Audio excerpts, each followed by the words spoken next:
7.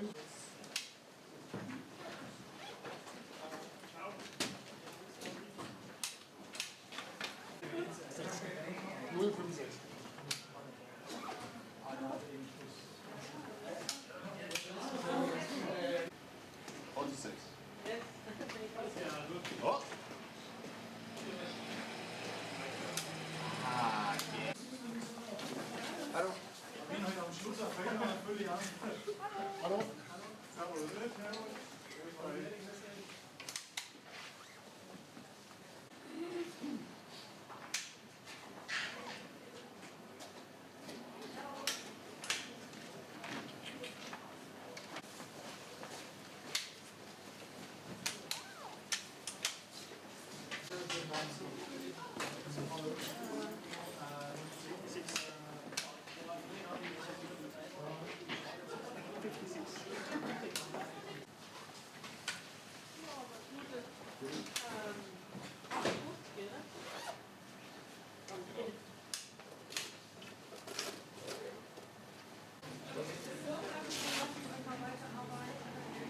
Wie gut das ist.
After a thrilling week in Oberhof, the biathlon train travels 460 kilometres south for 5 days of action here in Ruhpolding, a course which boasts a rich history in the sport, hosting 4 World Championships and with a combined capacity in the stadium and out on the course of 30,000. We kick off this stop on the World Cup Tour with the men's 20 kilometres individual, the first full-length individual competition of the season, so strap yourselves in for an afternoon which will have its twists and its turns. 5 laps of 4 kilometres, 4 shooting stages and no penalty loops, but a 60-second penalty for each miss. Alongside myself, Ellard, to guide you through it all with an expert eye is former Team USA biathlete Chad Salmela. And Chad, well, there is some stunning scenery out there. We just can't quite see it as the snow comes down. Yeah, right at 0 Celsius too, so it's basically a snow rain or a mix of precipitation, but this is pretty classic Ruhpolding weather, especially when the clouds roll in. This venue is in a very narrow ravine between the villages of Ruhpolding and Ruhpolding, both of them world-class sports facilities. Ruhpolding, just about 8 kilometers down the other direction from Ruhpolding, is a great Nordic combined place where they've had a lot of World Cups in Nordic combined. But this venue is hallowed ground. It's one of the oldest venues on the World Cup circuit, and today it's the oldest event on the docket, the 20K individual.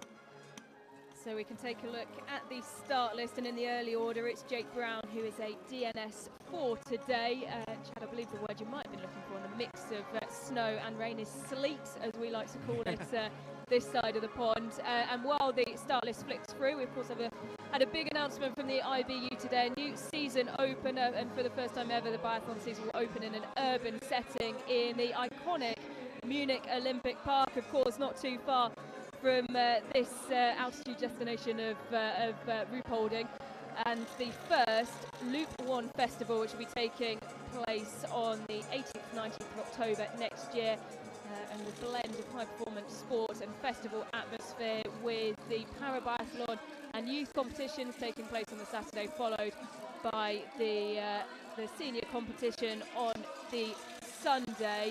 And well, a brilliant opportunity to see elite biathlon opening up the season in a way that it's never been showcased before. Yeah, this Ruhpolding venue is a great place for them to announce this Munich event, and October is obviously quite a bit earlier than most people are going to have snow, but there's a trend going on in both cross-country skiing and biathlon with these summer festivals. They're very popular. People are tuning in and they're selling tickets, and quite honestly, they're great events. I think this is a great opportunity for the IBU to get in on that excitement, and actually as the governing body of the sport to come out and do something special to kick off the season. I think it's going to be great. I mean, the Olympic Stadium in Munich is really quite a beautiful park. Anyway, I can imagine it's going to be loaded with German people. The fan base of this sport is huge in this neck of the woods. So, yeah, it's a pretty exciting development and a forward-thinking move by the IBU. And we can say a very happy birthday to Asset Dusnov of Kazakhstan, 28th birthday today as we flick through the start list. And, well, some of the headlines, and I'd argue one of the bigger headlines, Johannes Dale Shevdal is back, Chad, since dropping down to the IBU Cup after the first week of racing in Kontiolahti. He's raced 6 times, 6 podiums, and 5 of them wins, and now back on the World Cup for what we believe is one of the last opportunities for selection in the Norwegian team for the World Championships. Yeah, Shevdal not only won, he was winning by a lot on the IBU Cup. His Arbor stop in the IBU Cup, he won the sprint with 2 penalties and then obliterated the field by over a minute to win the second sprint at Arbor, and then won the pursuit comfortably with 2 penalties. He should be here. The fact of the matter is, anybody that is that much better than the rest of the IBU Cup should be here, and I just hope Johannes Dale Shevdal can actually perform and solidify his spot, because the IBU Cup results recently suggest that he'd be in it for the win in the Biathlon World Cup.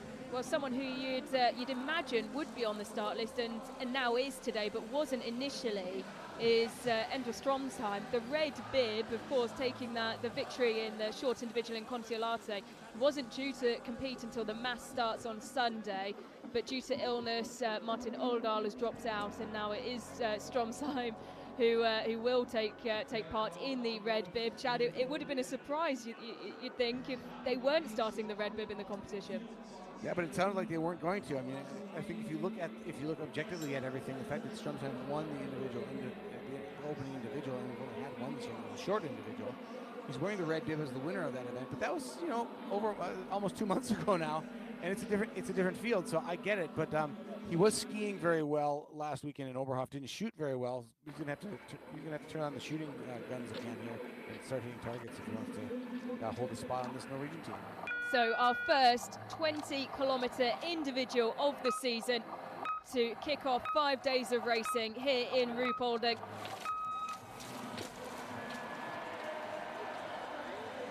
George Colotea of Romania, the first starter, 24 years of age. Just his 64th World Cup. He's got a top 16, his best finish in his career. That was back in 2024, last season in the individual in Östersund. So he loves this individual race. Patrick Braunhofer wearing bib number 2 today. His only top 10 finish was 19th, or top 20 finish, 19th in the individual in Östersund in the 22-23 season. Currently ranked 73rd in the overall standings this year. So you score points when you're finishing in the top 40. So if you have points, you know you have at least the top 40 in the season. And Braunhofer's currently ranked 73rd. Jake Brown would be the next starter for the United States, but he has come up with a do not start. We wish Jake the best. We hope that he's okay health-wise. Yeah, we'll just round out some of the other headlines, of course, from a brilliant week in Oberhof. And Dmitry Prudruchny crowned Athlete of the Week, and if you haven't already, we of course want to direct you over to social media, where it was his daughter Chad who announced to him that he was the Athlete of the Week, and some standout performances, and well, he'll be looking to continue his good form as they travel south to Ruhpolding. Yeah, that was a nice piece. I think anytime you bring family into that, especially Ukraine being in a fight, in a struggle for their independence. Really nice to see that piece of Prudruchny's daughter. And he's actually, I have him highlighted as a guy who could possibly win, definitely get on the podium today. His skiing is great, it's better than it's been in a couple of years. He talked about it. He talked on the IBU interview this week about how he's worked with his coach this year, and his skiing is back to a new level. And his shooting, he's always been a great shooter. So this individual in Ruhpolding is a great opportunity for Prudruchny to get back on the podium today. So the very experienced René Zarkner following out Klometinen of Finland. It's just his first start on the World Cup circuit today. 4 top 15 finishes on the IBU Cup though this season. Yeah, still a junior athlete. Klettinen is 19 years of age, so he'll be probably competing at the Junior World Championships later this winter. Let's go to Alexander Mukin, the World University Games biathlon champion in the sprint 2 years ago in Lake Placid, New York. Mukin, the top ranked Kazakhstan athlete in the sport. 26 years of age. Really ranked 33rd in the World Cup, so having a good season. His best season so far.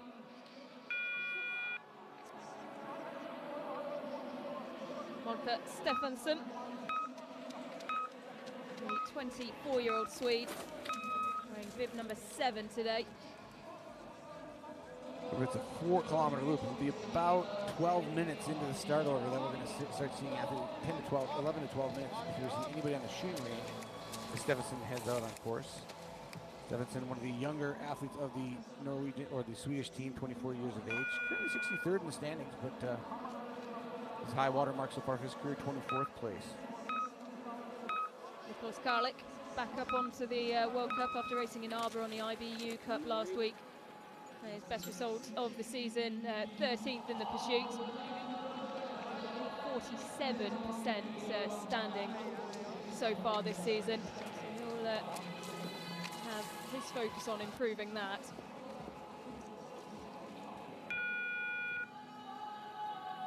Group number 9 now, Josha Burkhalter, the first athlete who's had a top 15 in the season, this season in the start order. He was 12th in the opening short individual in Kontiolahti. His personal best is 10th, so this is a guy who's actually been in the top 10 before. He's kind of our first sort of big threat by reputation out on course. Yeah, and that top 10 finish, the only of his career, was actually here back in the sprint in 21-22 season.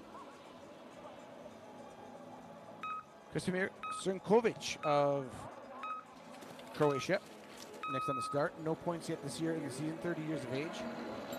72nd World Cup start for him. His personal best is a 31st last, or 2 seasons ago in the sprint in Novo Mesto.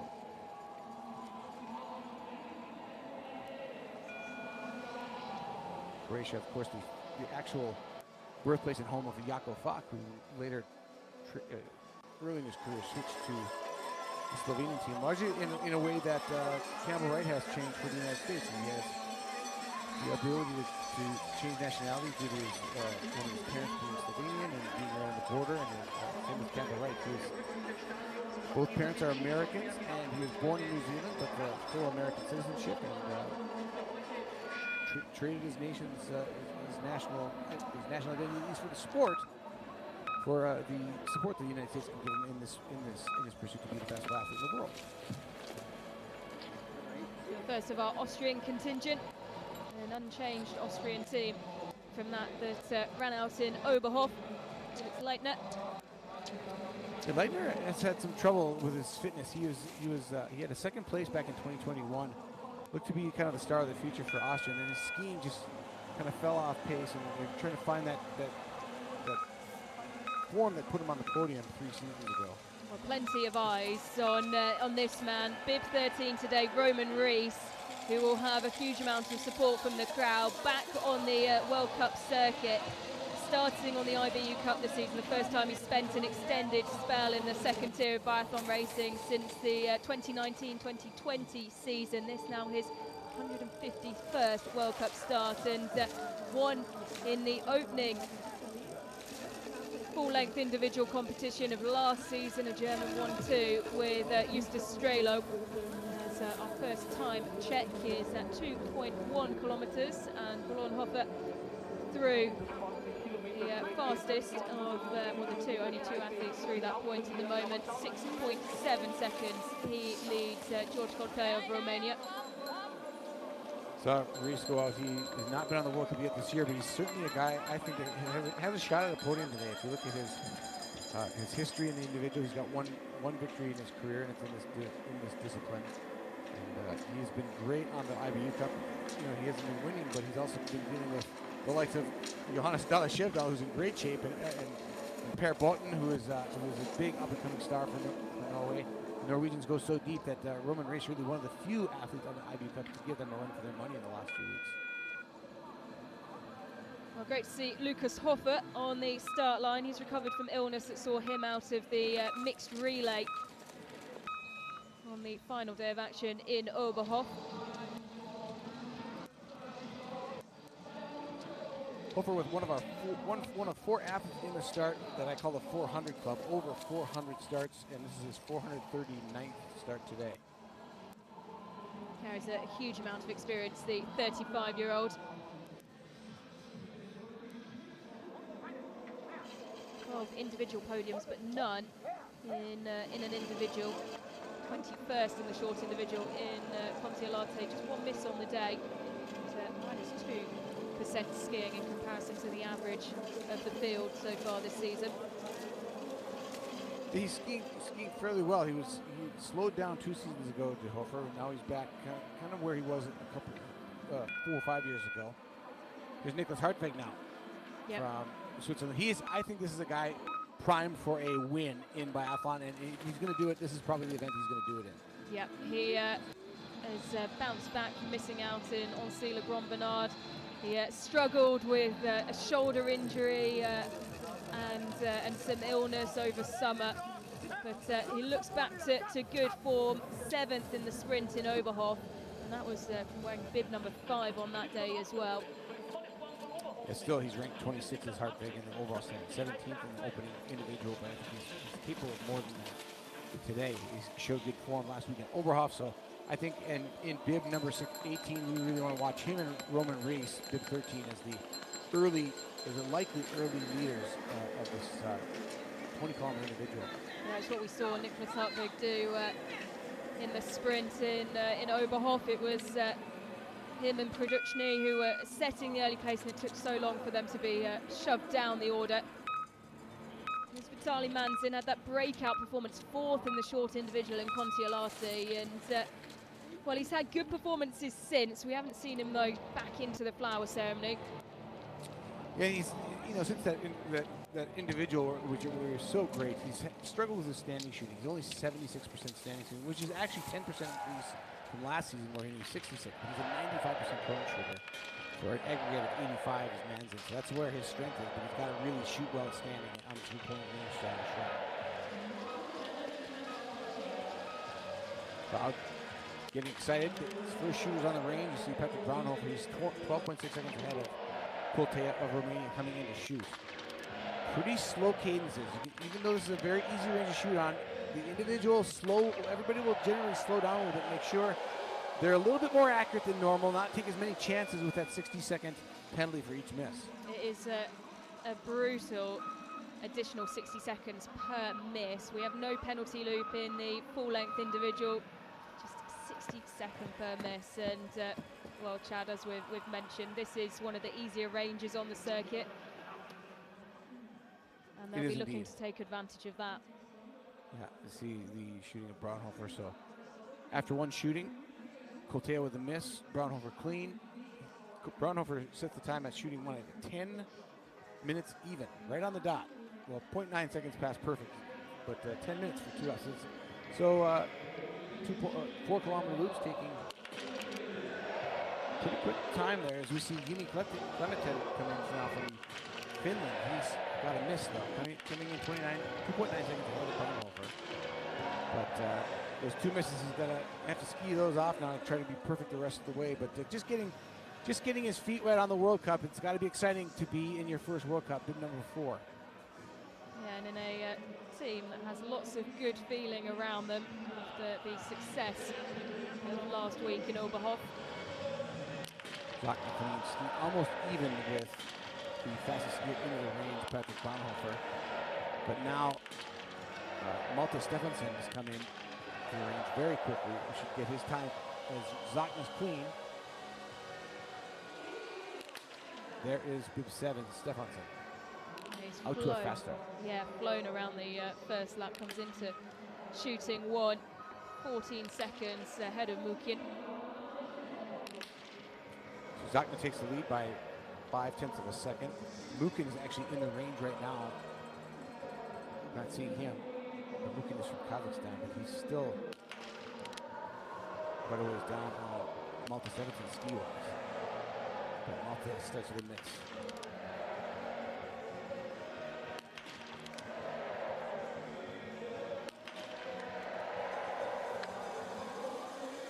Not like to take the lead with that minute penalty, but as we see his teammate Martin Ponsaloma heading out on course. Ponsaloma really struggling with the shooting. Saw a little bit of an uptick in Oberhof, where they actually won the mixed relay on Sunday. And Ponsaloma has a win though. He won the opening 20-kilometer individual 2 seasons ago in Contimato. So he's done it in this event, but he's gonna have to find some. He's gonna have to find some magic in his standing shooting. Yeah, 4 misses in the pursuit in Oberhof, but still his best finish of the season, coming across the line in 10.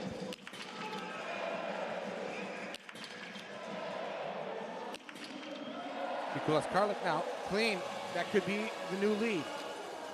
Looking likely, he's got 15 seconds to get to that line, and there's no penalty loop to get past, so Karlik should take the lead from Zachna. Johannes Kuhn with 28 today. And again, a huge roar as expected from the home crowd as he pushes away. Lives right here in Ruhpolding, right on the venue. So this is not right on the venue, but he trains here every day. Right? So he's a local, and he grew up here as well. I remember I had my college team skiing 15 years ago in Oslo or in Sweden in the ski tunnel. Johannes Kuhn joined us for some sessions. A very nice young man at the time, now in his 30s, but never win in his career as we go to Krasimir Srnkovic now of Croatia. He comes in just 2.6 seconds back of the leader, Berghalter of Switzerland, who was clean. And there's the miss now, so a additional 60 seconds added onto his time. I'm sure Johannes Kuhn, Chad, probably feels like he lives here on the circuit at times. Oh yeah, absolutely. This course has a great roller ski loop. It's been there since the 1980s, and roller skiing is basically the summer equivalent of skiing. You have roller skis, which are similar to inline skis, but a little bit longer. And basically, it's paved ski trails that you can come and do. You can do the combination of skiing and shooting, which is really important to developing your skill in this sport. So here we go, Roman Rees, who has had a very good first. 3.3 kilometers, and now you can see the minus 8.1 as he comes into the range for the first time. Big lead for Roman Rees now. Just needs to knock him down. Doesn't do anything special. And Rees has won at this discipline in the World Cup. One of 8 athletes on the start today who have won an individual World Cup competition. And on the day that he won, it was Justus Strelo who finished just behind him in that German 1-2 in Östersund at the start of the last season. A miss for Roman Rees though. Yeah, but he knows he can't have a miss here. It's just, the range is in great shape. You don't see any wind that's really going to mess with these athletes at all. It's perfect conditions for shooting, and a miss is just so heartbreakingly hard to handle. You know you're kind of out of it. Out for Strolia. Strolia had a great race here. A few seasons ago, his World Cup best 4th place. Comes in minus 2.1. He's in the lead over Berghalter, and I think he's going to do it again. Vitautas Strolia likes this Ruhpolding course, and he may take the lead here. It's going to be very tight between himself and Berghalter, and he'll fall outside the time by just a second and a half. He absolutely loves racing here. 3 of his 4 career flower ceremonies have all been here in Ruhpolding, with his best finish in the sprint back in the 21-22 season, finishing 4th, just off the podium. But he has such a good record here in South Germany. He followed up the next season with 6th place in the mass start, so his 3 best races all here in separate years. The sprint pursuit duel is understandable, but to come back and finish 6th again the next year is a sign that he loves it. He's off to a good start now. Here's Hofer. Pretty controlled cadence. Not slow, not fast. 2.7, 2.9, 2.2 between shots. Really good controlled shooting by Lucas Hofer. It's tight though. Tight at the top of the board. I don't know that Hofer's going to get there in time. It's going to be close again. Yeah, he'll be just outside the time by 0.5 of a second. Still early stages of this race, and we have 16 athletes through shooting one. We have 105, well, due to start. We have one DNS. Look at the time of Nicholas Hartwig. 20 seconds faster than the leader Burkhalter at this point. He was skiing even with Malte Stefansson, but Malte Stefansson had numerous misses. Stefansson with one miss, sorry, he's 51 back. It was Lukin with multiple misses, but Hartwig, he's going to take a huge lead, and this is going to be a good time for everybody. He's done this already this year. We've already seen him do that earlier in the sprint in 2 weekends ago in France. Well, bib 18 of Nicholas Hartwig is someone that we identified very early on as someone to watch. 16.3 seconds. That's a good chunk of time to be leading at 4K.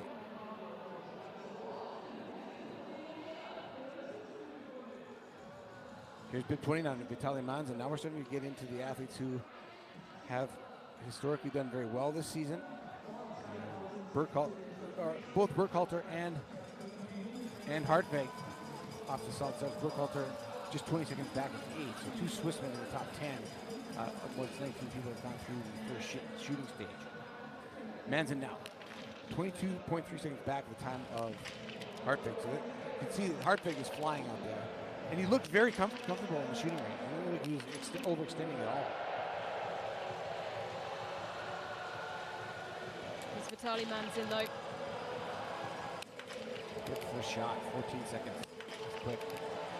Anything under 15 is a pretty good setup for shot time. Nothing even remotely shaky about that shooting performance. He looked great. He had great focus, no movement, no extraneous sense of stress on Manzin, and he is still 20 out, top 5. But you know, the key here is just be within striking distance. You get 20 seconds when there are 60-second penalties. 20 seconds is nothing. You just try to keep it clean. Thierry Longer of Belgium. 7 seconds down coming into the range.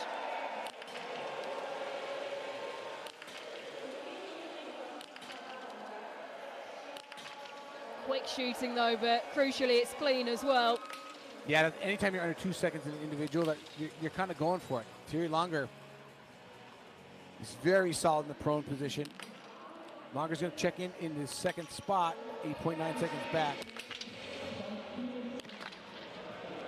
85% prone, 84% standing. Longer's just as good at the standing as he is at the prone. And we're in for shooting too. Is Patrick Braunhofer of Italy. One miss for him. So he'll lead by about 12 seconds if all things stay the same. Here's Fabien Claude now. Second in the sprint in Oberhof as part of that French 1-2-3. His equal best performance. He's never had an individual victory, but 2 podiums so far this season. Inconsistency though in the range has just been costing him sort of that overall consistency that he'd be aiming for though. Yeah, almost all but 2 of Fabien Claude's best performances are in 4 shooting stages, but he's only got 1 individual podium, and that was back in 2020. So 5 seasons ago, he stood on an individual podium. Here's Martin Ponsloma now with 17 seconds. So Ponsloma clearly skiing fast. Now can he hit some targets? His hold just looks a little bit unsettled. He doesn't look solid in his prone position. He's watching the end of his barrel. There's a lot of movement there. He still gets 4 for 5, but I think something has to happen with the prone position. Might need to change that. 10 out of Good. 10. Good shooting for Zachna. Really good. Should take the lead. Nobody else clean yet, so Zachna the first clean shooter through 2 stages with half the shooting done. Plenty of time to cross the line as well. He'll be 76.5 seconds in the lead. Patrick Braunhofer, of course, has that one miss next to his name from the standing shoot. Of course, going prone, standing in the individual competitions. And the blue bib of Campbell Wright always has a big smile for the cameras and a wave to the crowd. Hasn't finished outside the top 30 yet this season wearing that blue bib. And had a 4th place personal best in the sprint in Kontiolahti to start out the season, and having a great season is Campbell Wright. And Johannes Kuhn now. Crowd loves it. Kuhn has really good prone shooting. Nice solid pedestal. The barrel just, the recoil on the shot just comes off his body and he doesn't react to it at all muscularly. Karlik, on the other hand, 2 penalties from the standing position. But Kuhn now going to fall outside the time of the leader, Finello. But not by a huge amount, 6.8 seconds. He's closed the gap through that shooting stage. Burkhalter. Well, the Swiss are featuring very well here as Burkhalter misses his first shot of the day. He goes 9 for 10. But after prone, it's Switzerland in 1 and 2. It's Finello and Hartwig separated by 1.4 seconds. Then Kuhn in 3rd for Germany. Quentin Fillmaier starting his race, bib 48, the Olympic champion and winner of the sprint in Oberhof after well over 2.5 years of being absent from the top step of the podium. He has 2 wins here in a total of 6 podiums, but none in the individual event here in Ruhpolding. Bionats now of Italy. Bib 40. Bib 41. No, excuse me, bib 40, not 40. There he is, 49. Currently ranked 38th in the overall World Cup standings. Now the big names. Yeah, Talia Bo, bib number 50 today.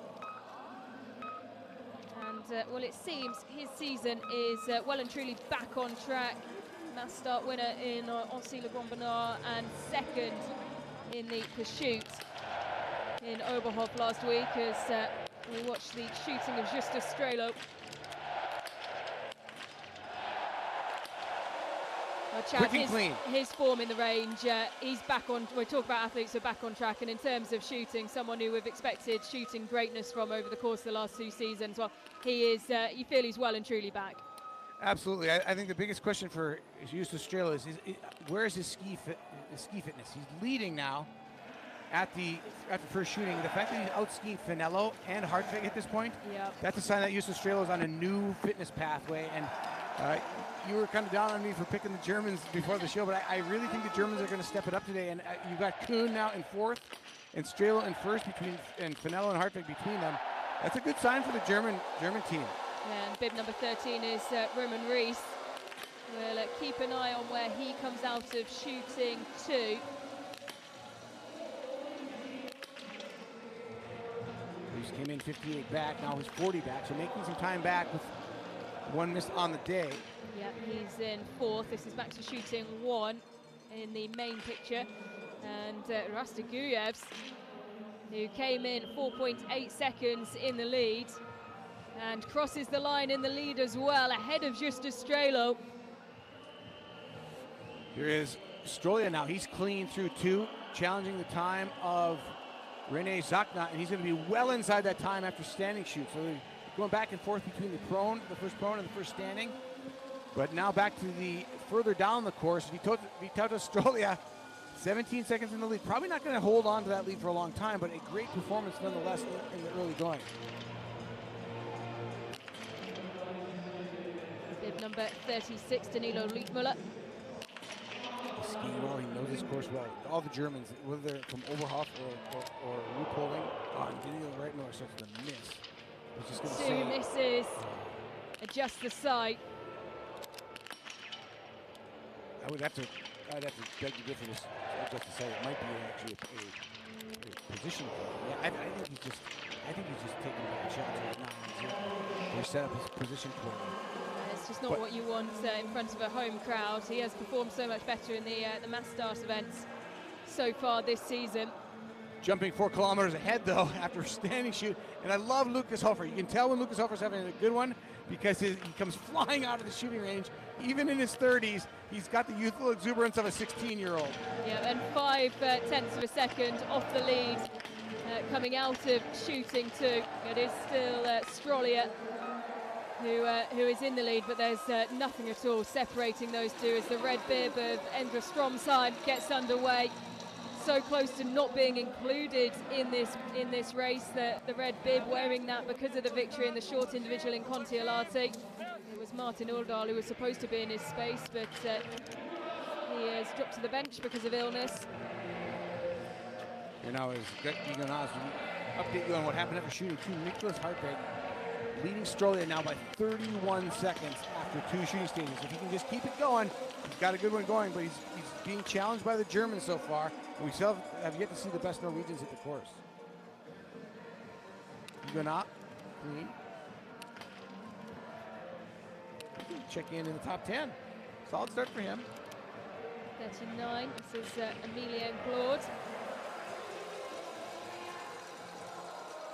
Coming off a great performance by the French men in the pursuit or in the sprint last week in Oberhof. Swept the podium. Emilien Jacquelin in their top 10 as well on that day. Currently sitting in 5th.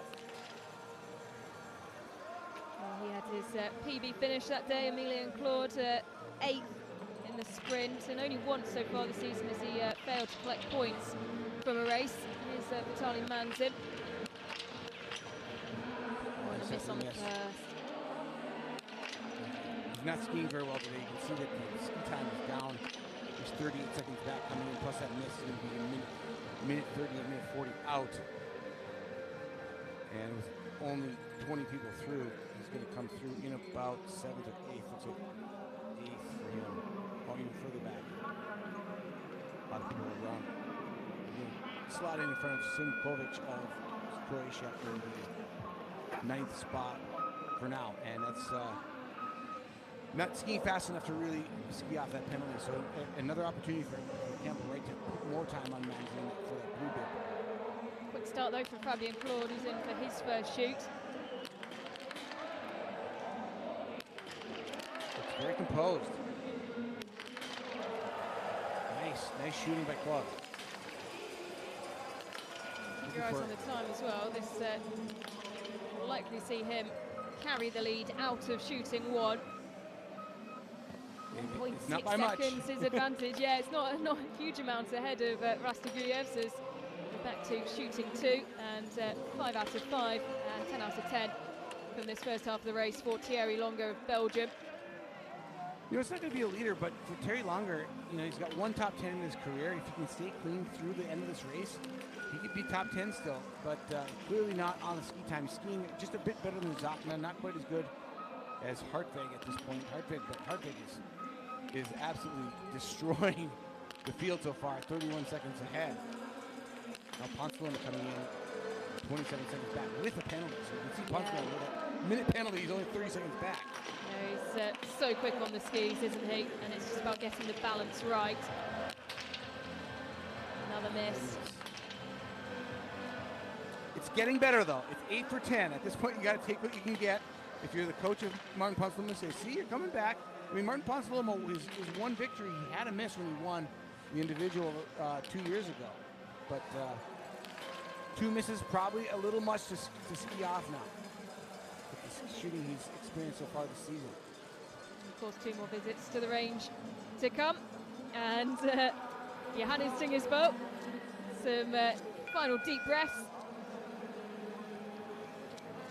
As he looks to get his competition underway, the world champion, discipline winner 3 times. He's won that discipline globe in the individual competition.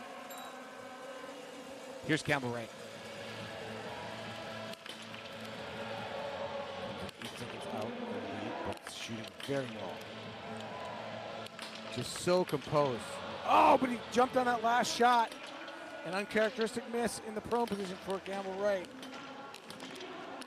Finello comes in with a miss to start. 2 misses now for Jeremy Finello. And 3 misses, that is so costly.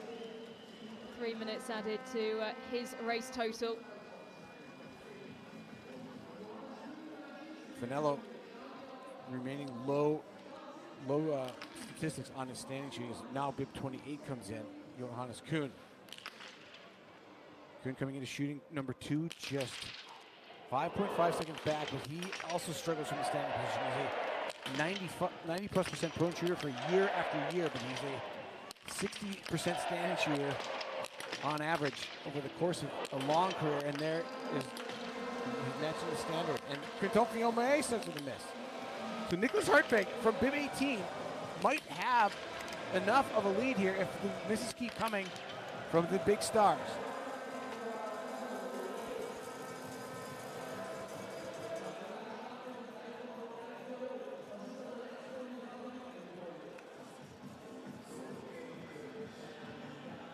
Tarja Brunel. How's he skiing? Pretty solid. 5.4 seconds back, 6 seconds back coming into the shooting. And that is based off the time of Fabien Clot, the leader after prone number 1.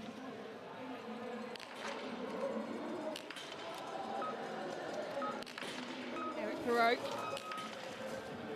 bib 68, and arguably someone we'll be keeping an eye out for as one of the last challengers in this race.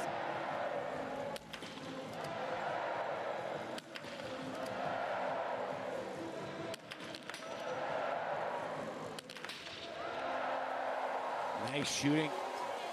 When you see the rifle just recoil up and down from a very stable platform, that shows you that there's not a lot of muscle tension directing the rifle, and that tells you that somebody's in a good spot shooting prone. Just 4.6 seconds back now. That is right where he wants to be.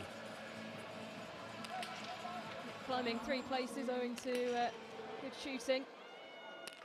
And clean in the prone position. Here's just Estrella. Silent. Still roaring every shot. Love the focus. Just look completely in the groove.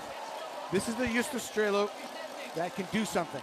He's going to fall outside the time of the leaders, but his strength is his mental acuity on the shooting range. If he can turn his mind off and do more of what he just did in the first 2 shooting stages, he's in this competition. And across the line in second, 5.3 seconds down of the time. Very good time set by Nicholas Hartwig. It's Johannes Dale Shevdal in for his first shoot, and 1.4 seconds he leads coming into shooting 1. There's the miss though, and 2 misses.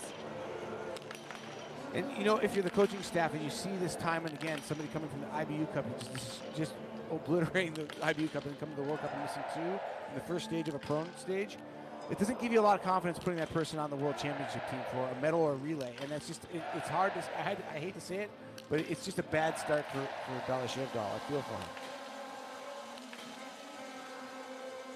Well, the competition for places in the Norwegian team is so well documented this year. Australia. But the shooting acuity on this task, this discipline, individual, there's a world championship to be had, and you want to take every Norwegian who has a chance to win that individual. Australia, perfect so far. In a good groove again. In an excellent groove again. 15 out of 15. And just 1 more shooting stage to go for Vytautas Strolia. He's in a battle with Nicholas Hartwig, who started 2 minutes behind him in bib 18. He's bib 14. So on the course, 2 minutes back, elapsed time. He's got 47 seconds on Joscha Burkhalter, so he's not skiing particularly fast in Australia, but his key is that he's on a good way mentally in the shooting range. Kritschmar. His way out of shooting 2. Stromsheim with a first miss in the prone position, the red bib. well, though, and is away. Did come in those 6.9 seconds down, and then an additional 60 seconds added to his race time. Yeah, not a lot of magic in this performance so far. 9.7 seconds back, even if he's clean. So, but Strumsheim going to have to hope for misses from further down the field. Now Lucas Hofer, who's clean through 2. On to his 3rd shooting stage now. Waiting for the graphic. Not seeing the graphic. Let's see if we can see what's going on. And it's 15 out of 15 for Lucas Hofer as well. It's already outside of the lead of Strolier. Coming in 11.4 seconds down and matching him in the range. He's now 18.2 seconds behind the Lithuanian. Here's Nicholas Hartweg, who with 1 miss finds himself 20.2 seconds down. He was flying before that miss in his 2nd prone shoot. So Hofer and Strolier now, the high water mark on the shooting range. Hofer with a miss, Burkhalter with a miss. And that opens the door for guys like Emilien Claude, who's clean through 2. But that was Strolier's clean through 3, so 15 for 15. He and Hofer are the only 2 clean shooters so far with 16 athletes through. Yeah, not a bad start at all for Emilien Claude. This is very good. Over the line. Let's take a look. 10 seconds down in 3rd. Not a bad place to be at all. He set his new personal best in Oberhof, finishing 8th. That was after some adjustments as well to his rifle. Back to shooting 1 now. Some of the later starters, some of the favorites. Surum, 3 for 3. And his strength is the prone. His standing is his Achilles heel. He's perfect prone though. Well, off the time of Samuelson, our new leader, we haven't seen that, but Samuelson leading by 4 seconds now after prone 1. Yeah, never a surprise to see Sebastian Samuelson shoot up to the top of the table. Such a quick skier. And he flew around the first lap and clean in his first shoot. And that's 1 miss from Fabien Claude, his first standing shoot. Shooting 2, it's still Hartweg, but he has a miss in the 3rd stage. Here's Tero Seppälä. He's clean from the prone. He starts with a miss. Had that wonderful podium finish or victory in the single mixed relay on Sunday in Oberhof, but he's not going to match that magic that he was able to conjure up a few days ago. Well, here's Stella Humlegleid, who got his first victory of the season in that Norwegian 1-2-3. This is a good venue for Lagride. It's mostly about pressure of the 20-kilometer situation. He has proven time and again that he's so good at it. He's 4 victories to his career in this discipline. It's only half of Johannes Tingnes Bø, but he also raced far fewer than half the number of starts that Johannes Tingnes Bø has. And here is the yellow bib himself, Johannes Tingnes Bø, coming in 2.6 seconds in the lead. And this is his first of 4 shoots. He chases Lagride from a minute back in the start over. It starts with a miss.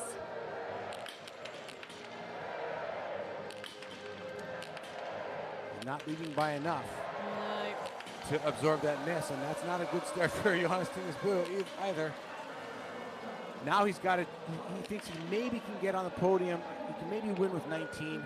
But you know, if his ski performance increases very quickly here in the next couple laps, then that'll change. But we've seen that he knows he didn't get his training in over the Christmas break. He was ill most of the Christmas break with his family, and he actually said that he's just mostly laid around, and that's not a great thing to come into period 2 not having done your aerobic rebuilding training. So his base is that question. Yeah, change at the top of the standings in shooting 3. It's Hornig of Czechia, who now leads by 18.1 seconds over Strolier. Is Campbell Wright shooting 2, and that's better from the American. Yeah, he knows he's got nothing to lose now. He's just got to go out there and act like it's training and try to climb his way up the standings. This Campbell Wright is challenging for 13th spot now after 2 shooting stages with that 1 single miss. Oh, number 65 almost takes him out. That's Lovroplanko. Yeah. We saw plenty of clashes of skis, clashes of poles, athletes on the floor during last week's racing in Oberhof. And so of course hoping for less of that over the next 5 days as Eric Perot comes into the range. One of the great things about the sport and what's so tough about filming it is like who you follow. You've got Hornig now leading at the third shooting stage. We haven't seen him yet in our pictures. He's leading by a commanding amount, 18 seconds ahead of Stoya. Martin Ponsaloma at 31 back with 2 penalties is absolutely eating up the course on the skis.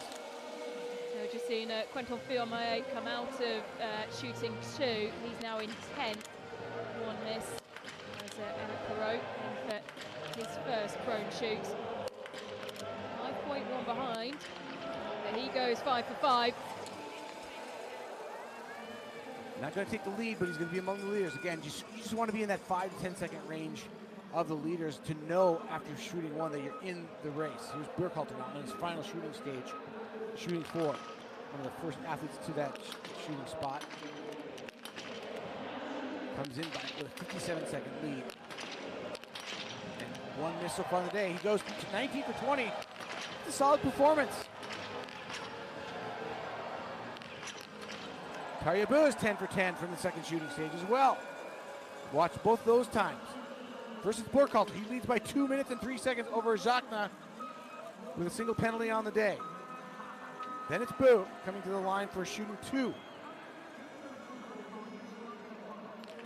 And he will be well within the time of Nicholas Hartweg. So Talia Bo, our new leader after shooting 2. And 5.2 seconds his advantage over the Swiss athlete. And well, for the first time we get to see Sebastian Samuelsson, and well, it's an unfortunate miss as we join him in the range. It seems to be the case when we see a promising split from Sebastian Samuelsson, the picture comes on and immediately a miss. And we see that again in this case. So Sebastian Samuelsson threatening to thrill the Swedes, but a miss there, drops it further back. Now Strelo on a good ride here as well, leading by 15 seconds, coming to the shooting number 3, leading Hartweg at this point. Oh, it's a great shooting day for Justus Strelo. Just 1 more visit to the range to go, but he is 15 for 15 so far. Well, but most importantly for Strelo, watch his kicks now. Look how he's kind of dancing on his skis. He's got a high body position. His energy is great. His body image, his body language to me is telling me that this guy is on a great ski performance. Look at the pushes. He's very sharp and he feels like he's flying. It's a great performance by Strelo, primarily on the skis, but he's clean as well, which puts him in the lead by 26.8 seconds after 3 shooting stages. It's a confident lead as well. Yes, confidence. When you're having a great day skiing like that, the confidence swells on the shooting ranges as well. And he's had to build into it. It's not something that he started this season with, as you can tell from his results, but he's really grown into this season. And well, just how good will the performance be today? Emil Nyquist now, 27 years of age. Hasn't scored any points yet on the season. But getting an opportunity for the Swedish team to get a start here in Ruhpolding. He's going to miss on the day. He'll be about a minute 40 back after 1 shooting stage. 105 starters on the start in Ruhpolding.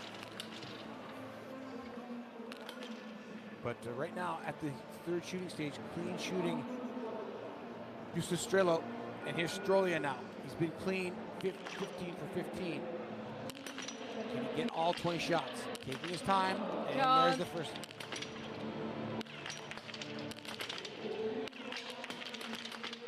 Oh. 18 out of 20. And that is just too much thinking about it.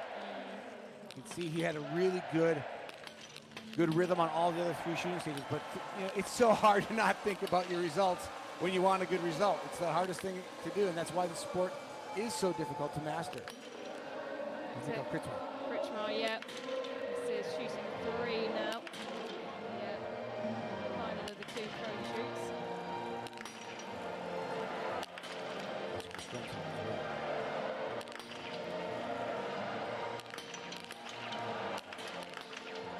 Good recovery from Stromside.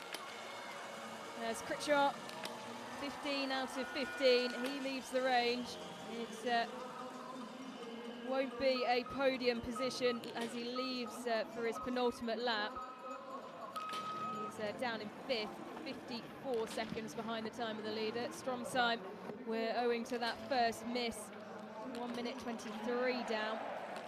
If you look at the skiing of Kritsmar and Strela, if you compare what we're talking about, like body language, they're usually similar. They're similarly ranked skiers right now. But Strela's having a good day, and Kritsmar's having an average day, and the difference is about a minute on the skis at this point. Hofer, 2 misses on the final stage. That's going to be another coulda, shoulda, woulda for Lucas Hofer today, as he goes 18 for 18, and then misses 19 and 20.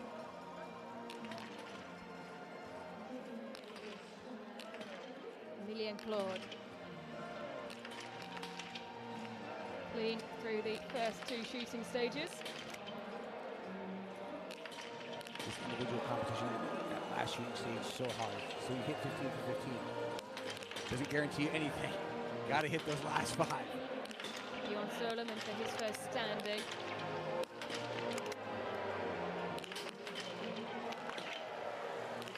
Really nice shooting from Emilien Claude. That's 15 for him. Still outside the time of Strelo, though. He'll fall about 15, 16 seconds back. And Sörum clean standing. Yeah. And you can see he got a little bit of a jolt of energy there as Claude comes through in second after 3 shootings. That's great for him. Never been on the podium as Emilien Claude been. Never even been in a flower ceremony. His highest finish was 8th in Oberhof. As we now watch bib 60 for Bjorn Solomon. And he's over the line in second after shooting 2. Just 0.4 of a second behind his compatriot Talia Bo. So Sörum showing up today through 2 shooting stages. If he can, but he is a shaky standing shooter. He's got 1 more prone bout and then another standing. Well, I've just seen his brother go through, but here's Fabien Claude. Stella Hummerglide comes in for his standing shoot. Hummerglide into the range. Tied just 2/10 of a second faster than his teammate, but he has a miss. He has a miss. Fabien Claude has 1 miss to his name on the day. It's 14 out of 15 and a clean second prone shoot. So just 1 more visit to the range for Fabien Claude. Still in the top 10 with that 1 miss, 56 seconds back. It's solid.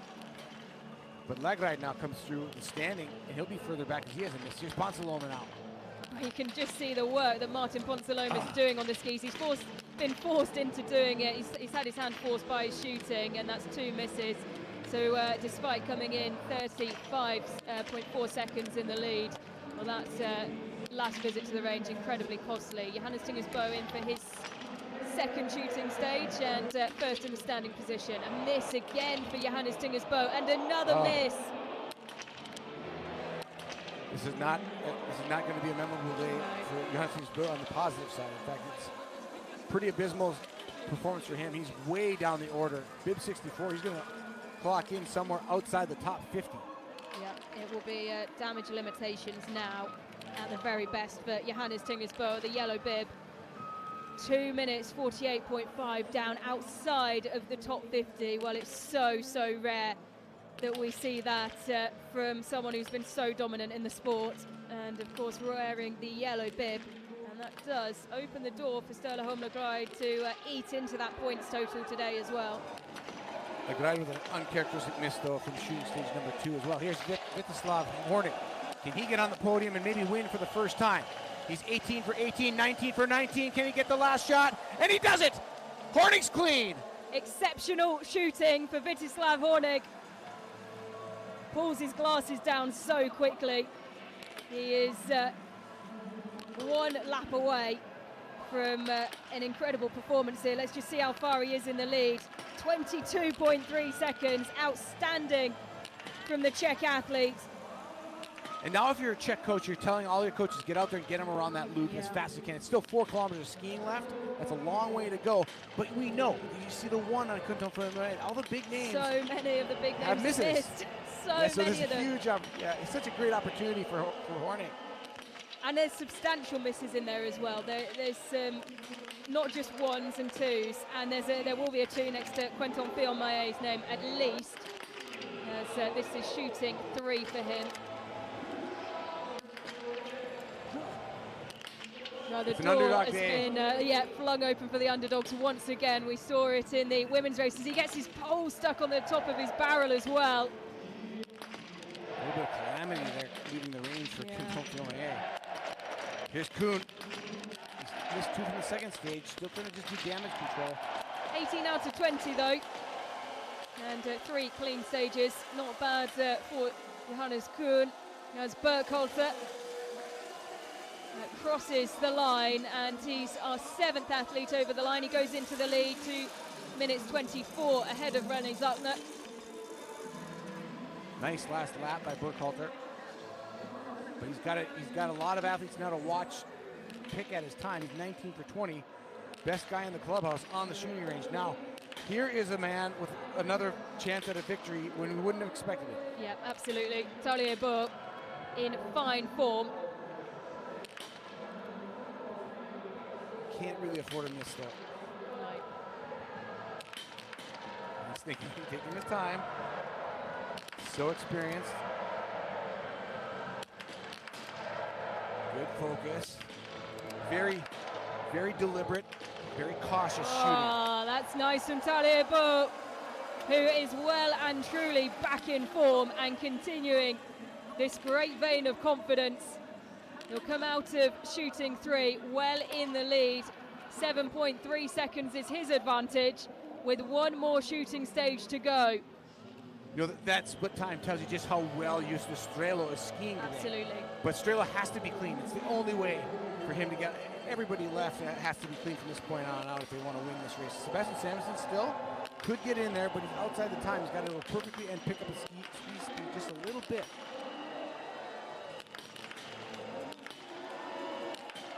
The first task is to stay clean. Which he does. 14 out of 15 so far for Sebastian Samuelsson. 1 more visit to the range for him. And, 40.3 seconds down. He's not out of it yet.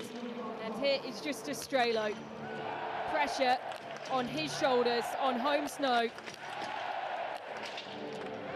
And there's a miss. It's 19 out of 20 for Just Strelo. He needed the 20 to win. He may find himself on the podium, but he needed the 20 to win. Such a fine line between 19 and 20. Owing to the gap between or beneath Burkhalter. And now Rastorguyevs goes 19 for 20, and he's going to take the lead from Hornig. Missing the second stage. But a good day on the skis, Chad, you have to say, for Andres Rastorguyevs.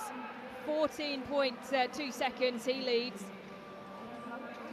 Rastorguyevs kind of pops out of the group of athletes, all missing in the last couple stages. Rastorguyevs goes 19 for 20 on the day. Looking for his first ever World Cup victory at 36 years of age. Well, Vitalta Strolier had such a great start to this race, didn't he? Clean through the first 3 shooting stages. He'll go over the line in second for now. 1 minute 36.5 down, and well, he'll be mulling those 2 drop shots in the final standing shooting stage. We've got a tight battle on the last loop between Strelo and Hartwig. They're just 2.5 seconds apart, leading the shooting range. Hornig sitting in second, clean. Then Rastorguyevs with a miss, leading. Here's Nicholas Hartwig now coming to the finish. Yeah, Nicholas Hartwig, 19 out of 20. It will be the lead, but for how long? Nicholas Hartwig over the line, 39.9 seconds. His lead with 15 athletes over the line. And that 1 miss, well, we've already seen, could be so costly indeed. Hartwig is going to be watching the time of Strelo and Hornig on this last loop, and as well as Rastorguyevs. He was 36 seconds down to Rastaguia is leaving the shooting range. But you got to remember, Ellen, 4 kilometers of skiing to the finish. There's a lot of skiing left. Kretschmer. Not going to take the lead at this point. Just looking for that clean 0 next to his name on the shooting range. And he drops his last shot.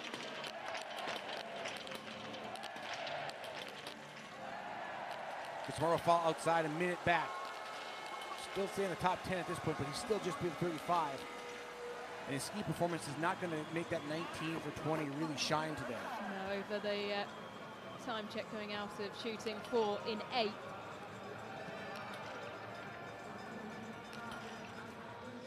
So now we have to go back and look at who is still in this to win it. Hartwig leads at the finish line. Still Bjørn Sørum has 2 shooting stages left. He's trailing it by 5 seconds at the halfway point. And this the final shooting stage for Emilien Claude, who comes in with a cushion of 7.2 seconds. He needs to be perfect here. It's a day for the underdog. Can Emilien Jacquelin take that title? Great focus. And Emilien Claude does it. 20 out of 20. It's an exceptional day in the range for Emilien Claude. And surely, well, this should be enough for a personal best, a big personal best, Chad. And, well, will this be his first career podium? In the breakout, Sørum went is clean through 15 as well. But Emilien Claude leads by 5.8 seconds over over Andres Rastaguias of Latvia. And Rastaguias is moving quicker on the skis, so he's going to have to go into the pain cave now. Is Emilien Jacquelin for 4 kilometers. Here's Martin Ponsaloma over the line in 3rd.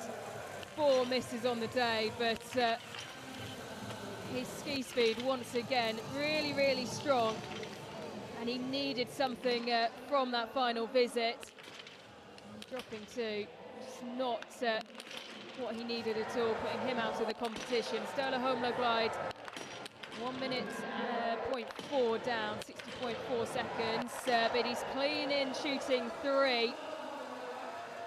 Okay, the question now is, can Lagride and Sørum bring home the bacon for Norway, as well as Tarjei Bø?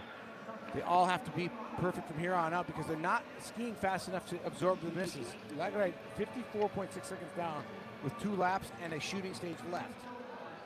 So Emilien Claude, who we've seen go through shooting 4 in the lead,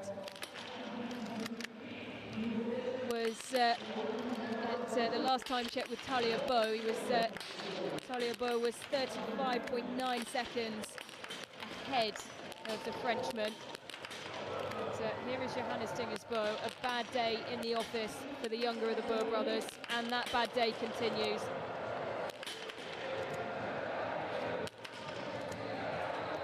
Going to be a relative non-factor with 4 misses. There's 5 misses, just the worst. And you can see him, he almost can't figure out what's going on. And it's just one of those days. Johannes, we all have them, you have very few of them. So, but still, it's doesn't make him feel good having that many misses. Here's now Vítězslav Hornig. He falls behind. Yep, 10.8 seconds behind the time of Nicholas Hartwig. Clean on the day though, just couldn't find the ski speed on the final lap to back it up. Lost 16 seconds to Hartwig on that loop. There's Emilien Jacquelin now. 2 misses on the day so far and through shooting stage. Going to be just shooting for a top 20 finish at this point. We got 2 Americans, Germain and Campbell Wright, you saw in the top 20, just ahead of Jacquelin. Johannes Kuhn fighting towards the line. He'll hear the wall of noise coming from the German crowd. It will be just off the podium at this stage, 2 misses.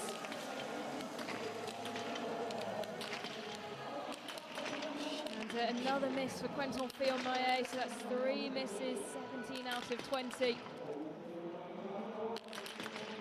just not skiing fast enough to matter with that many misses. Here's Campbell right now, trying to go 19 for 20 and move back in at least to the top 6.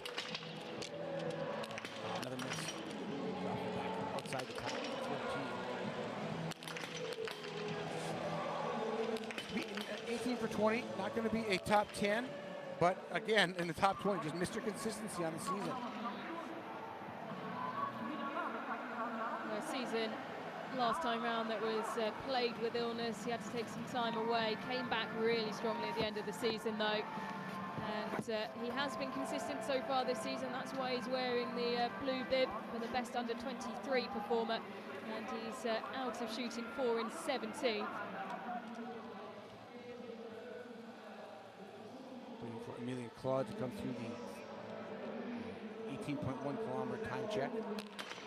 Here's Talia Bull though, looking to go 20 out of 20. He can almost pull it off with a miss, but he's taking his time to make sure he does it where he needs to on the shooting range. Oh!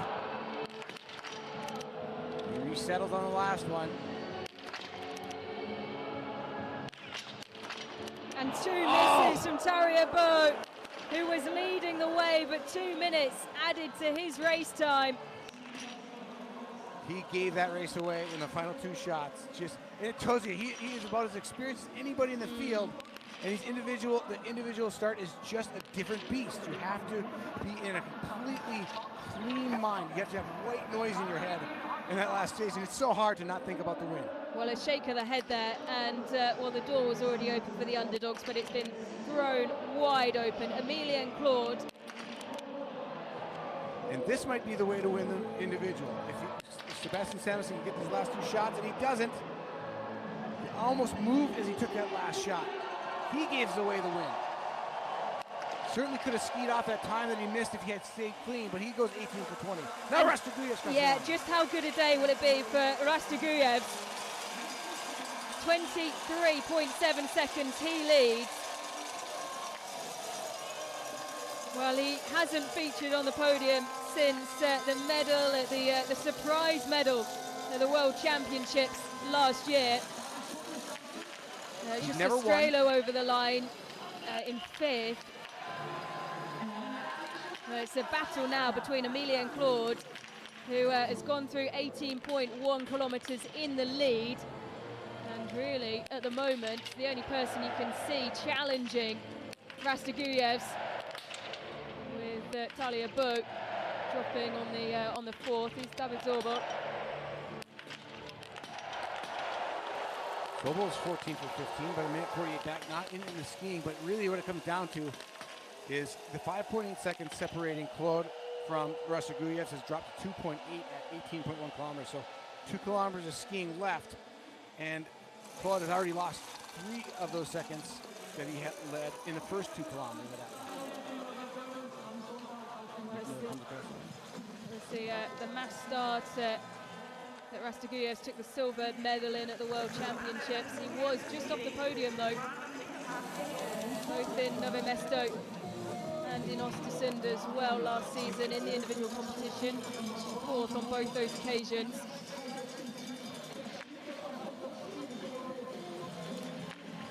Everybody in the top 3 looking for their first win.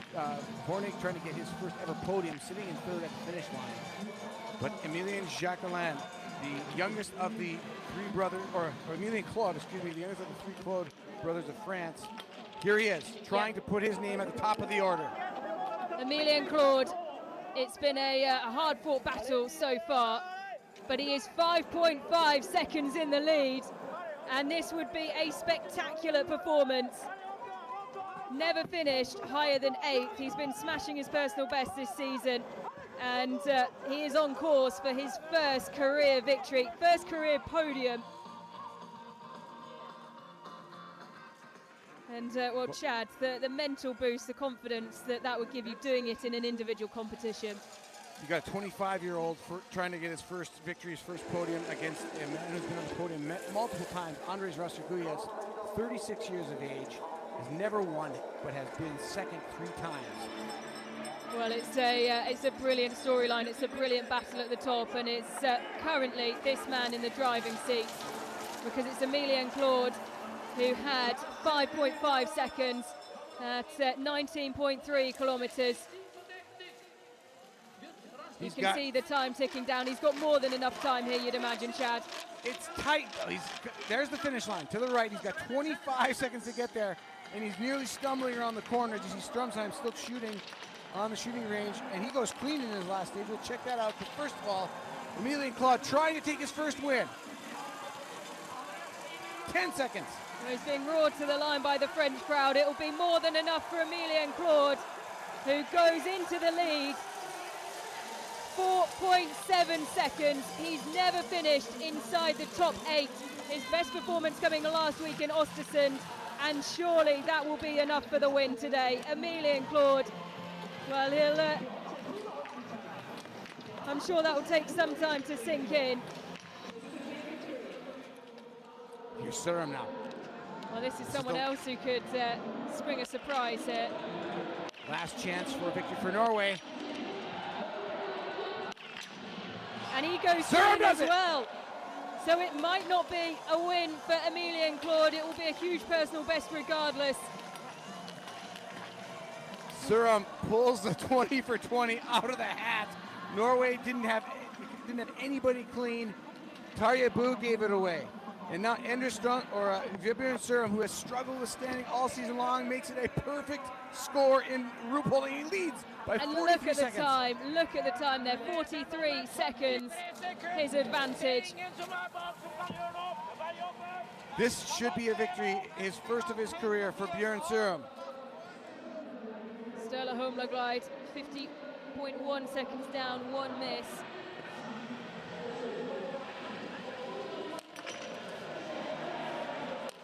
Still possibly the chance for a podium here for Lagride. No, not anymore.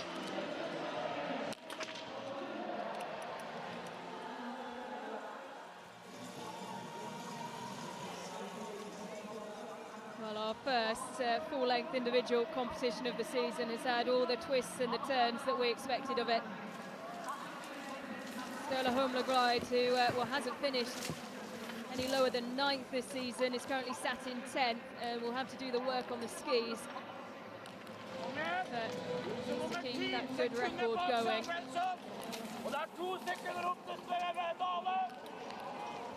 So leading the shooting range for the 4th time, Bjørn Sørum in command. It looked like it might be a first victory for Emilien Claude, but the Norwegians spoil it again for the French.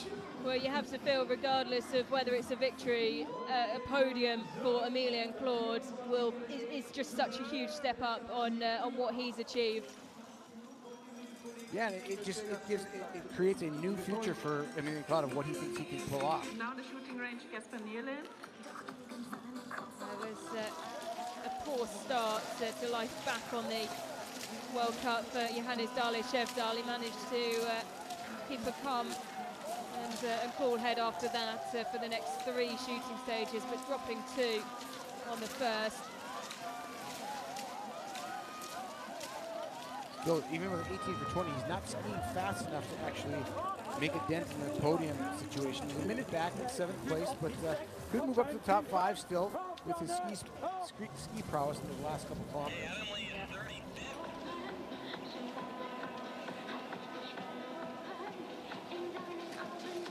Although he'll have to work incredibly hard with Bjørn Sørum.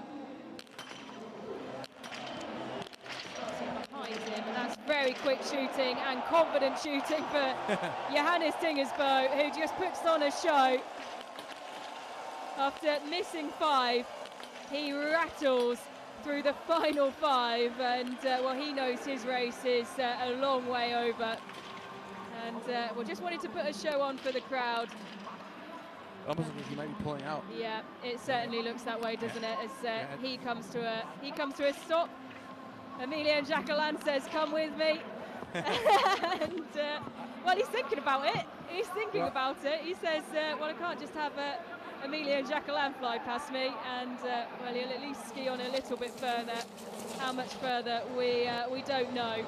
Well, I think at this point he'll probably just do his cool down. It looks like he's probably struggling on the skis. He doesn't feel like, you know, it's worth putting up the effort, especially if you consider all things we know about him. That he's had a rough illness over the holidays.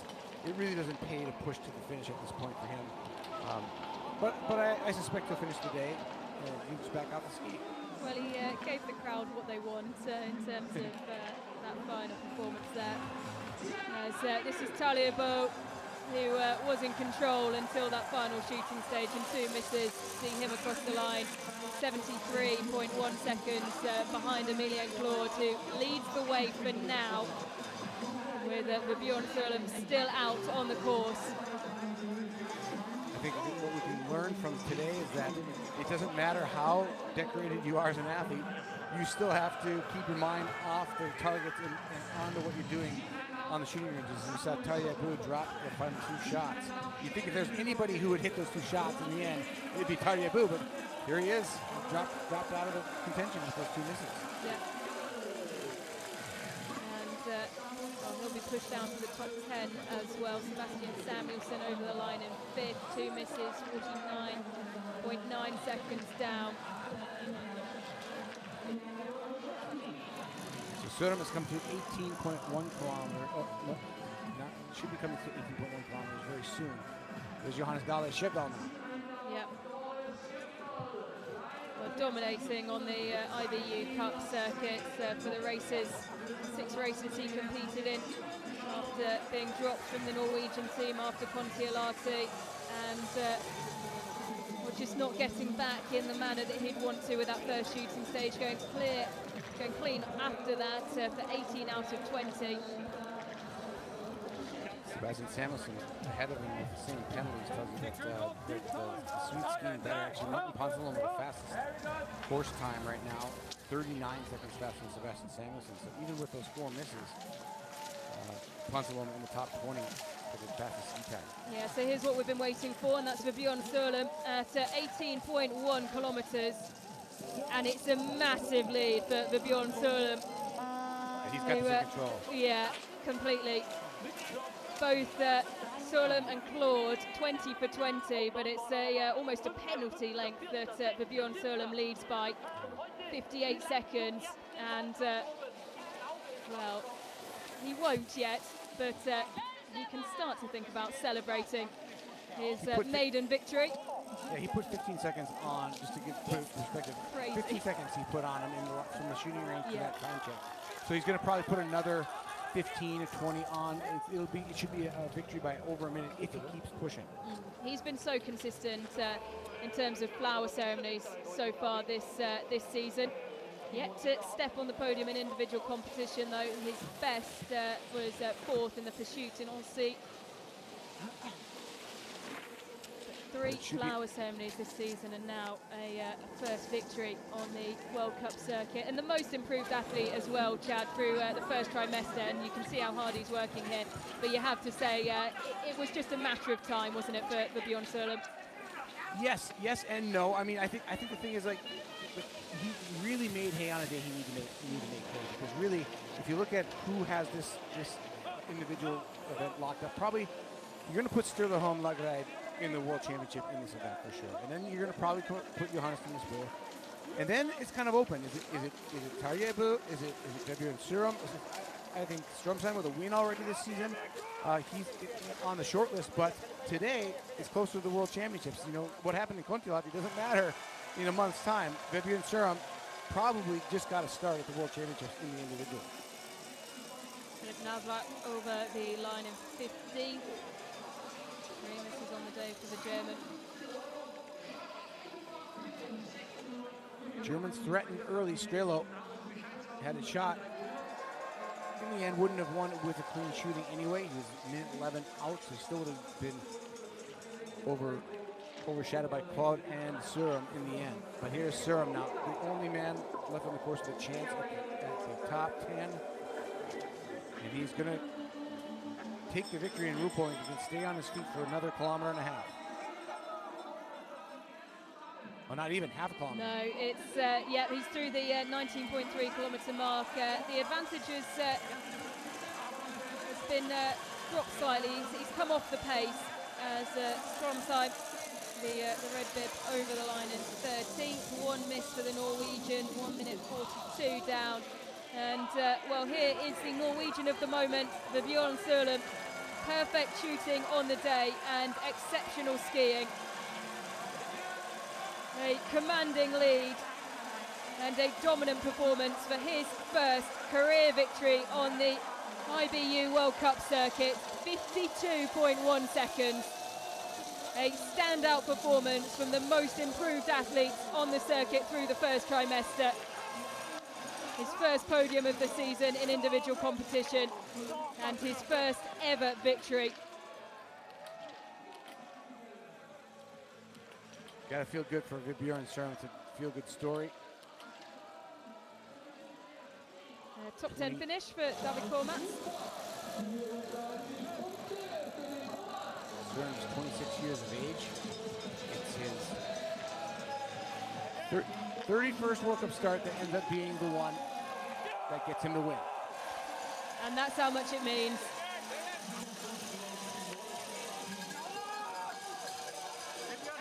And well, you have to say as well, not to be in terms of the victory for Emilian Claude today, but a first career podium, clean on the day. But well, that time difference with identical shooting records just shows just how good it was a skiing day for Bjørn Sørlund and the kind of shape and fitness he's in ahead of the World Championships. It was well, 2 misses for Sturla Holmlegård, who's over the line in 14th. That's his worst individual finish of the season, and able to back up that first victory of the season in Oberhof last week.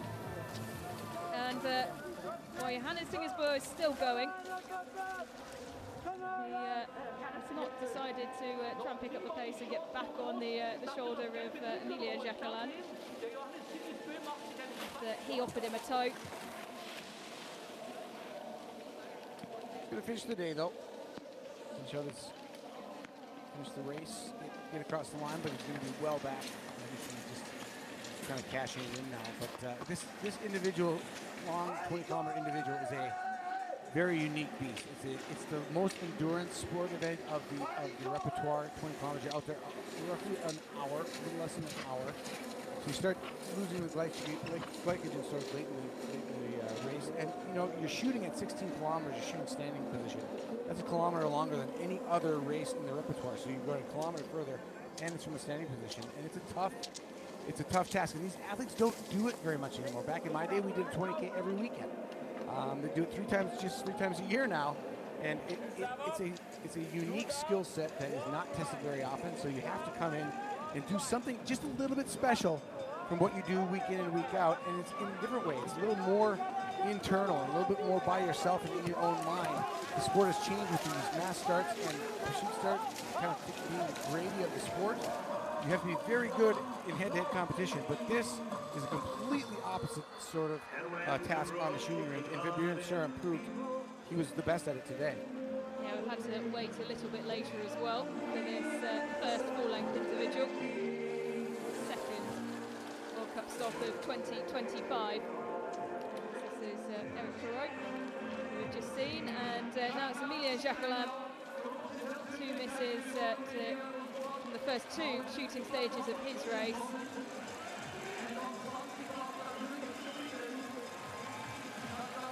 He's across the line in 17.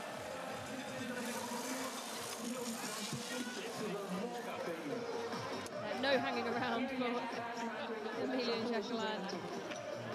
It's straight to get his rifle off his back as his compatriot Eric Perrault, who started 2 bibs behind him, also with 2 misses on the day from the first standing shoot. Be just outside the top 10, will it be for Eric Perrault? Yep, 11. 2 minutes and 3 seconds behind for Bjørn Sørlund.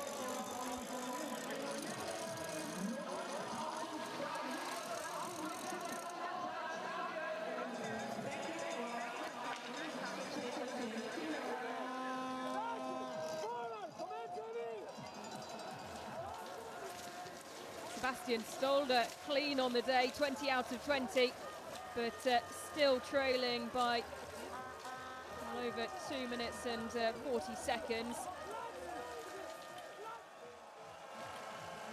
And Johannes Dingersberg over the line. Thanks the crowd for their support. 5 misses on the day, only 1 clean shooting stage, and that was the final stage where he knew everything was over and just rattled off those final 5 shots, all to hits, as the crowd behind him loved it. Continued or decided to continue the race after it looked like he might be giving up. As Otto Invenius, what a day for the Finn. 20 out of 20. He's in the top 10, Chad, currently sitting in the final place for the flower ceremony. And, well, we haven't seen the best of him yet this season. And, well, today seems like it might be the day. His personal best was in a mass start last season in Antolz. He was 10th.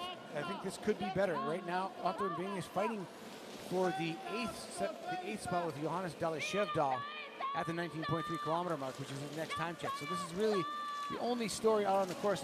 The Finns have, of course, coming off a great victory in the single mixed relay last weekend in Oberhof. Now having Otto Invenius threatening for a top 10 in this individual. Yeah, he's someone that, well, not just in Finland, outside of Finland as well, plenty of people have eyes on to be one of the next big talents. Just hasn't had that impact that he would have wanted so far this season, but this would be a huge finish for him. He just needs to keep the pace up around this final lap. Abizorbo, 2 misses for the German. He's just outside the top 40. There's Invenius in the background there, coming up out of a tuck into this final climb.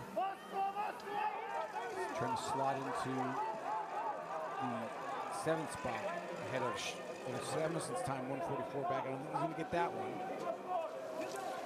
Yeah, well, he needed a really big final lap to finish on the in the flower ceremonies. Sebastian Samuelsson as well, who holds that 6th place. It was always going to be particularly hard to take down, but you can see he's going to give it absolutely everything to try and get there. He's only got 2.9 seconds to get to the flower ceremony between here and the finish. It's a lot. He's trying to take it out of Sebastian Samuelsson, one of the fastest skiers in the field. But still a great performance, sitting in 7th now is Invenius. Well, there's at 19.3 kilometers, there's 1/10 of a second between Sebastian Samuelsson and Otto Invenius. This is Sebastian Stolder. Good shooting. Perfect shooting on the day for Sebastian Stolder. It's just that ski speed that will see him out of the top 20.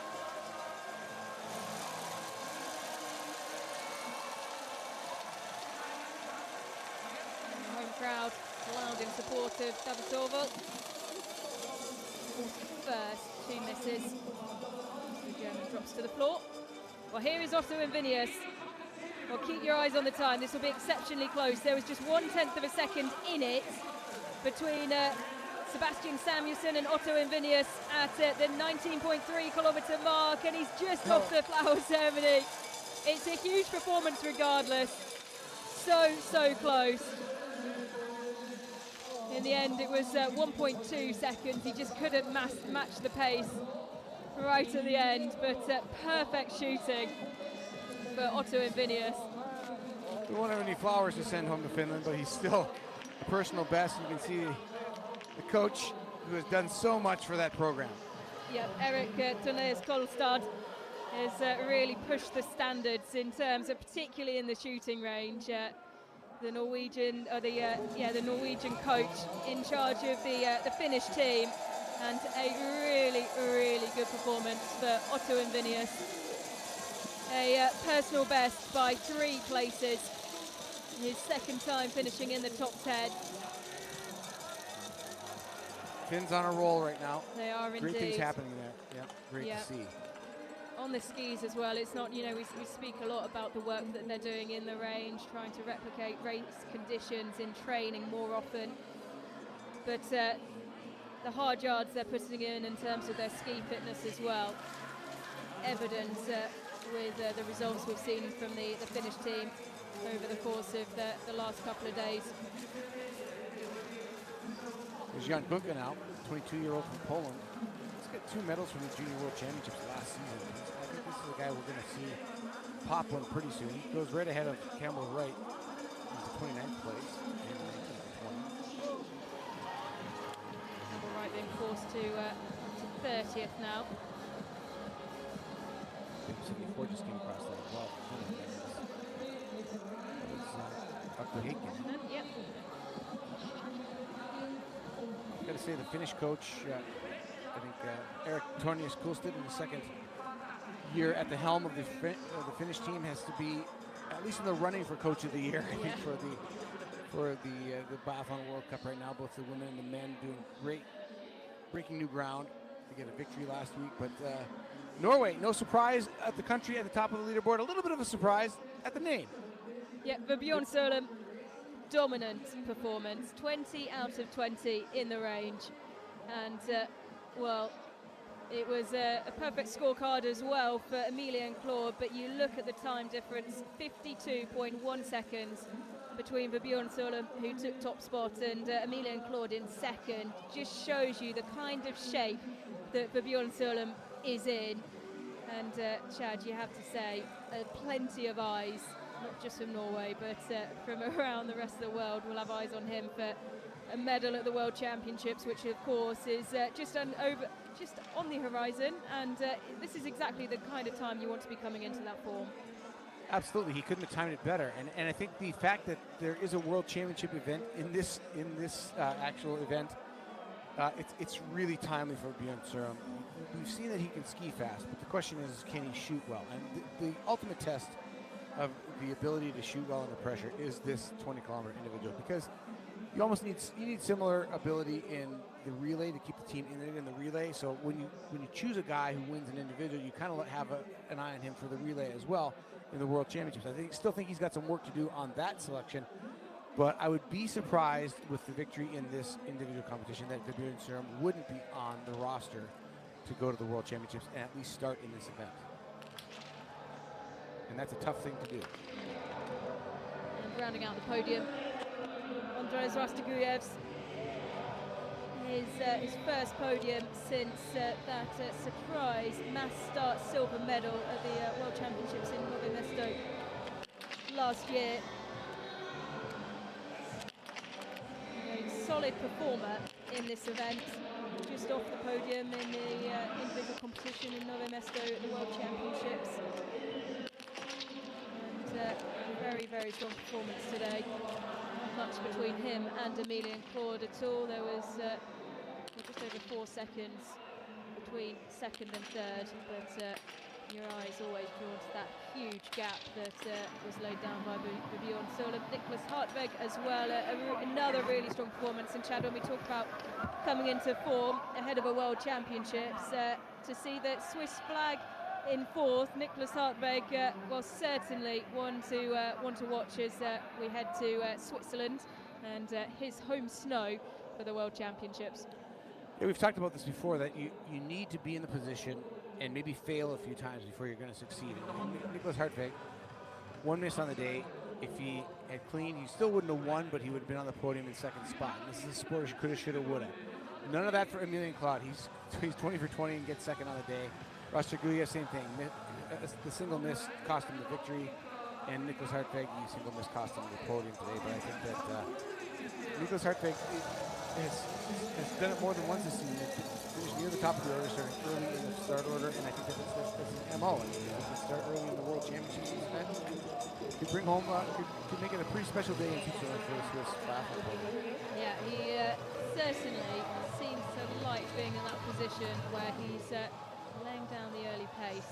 And well, as we saw in the sprint in Oberhof, it takes a long time for him to be pushed back from that, as we see our final bibs coming through shooting for. We had 105 bibs on the day. We've also just seen, worth a note, Marcus Bollin-Webb of Great Britain through shooting 4.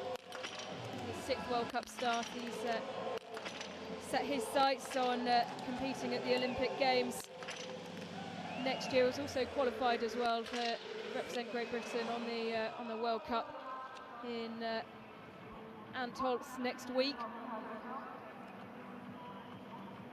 Mihail Usov with a really great shooting performance, 19 for 20 for the Moldovan. Put him just outside the top 70, but good shooting for him.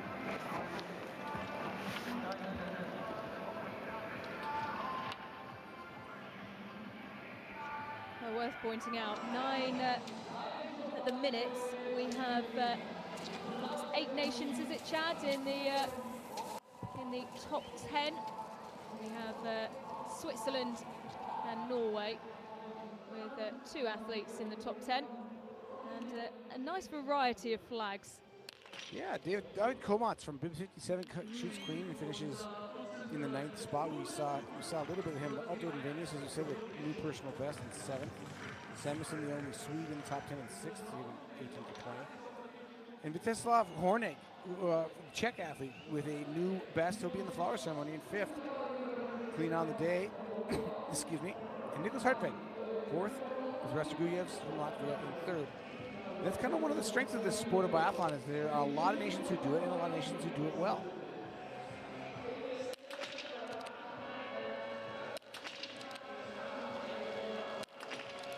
A challenging final shoot for Udam of Estonia. Second to last starter on the day.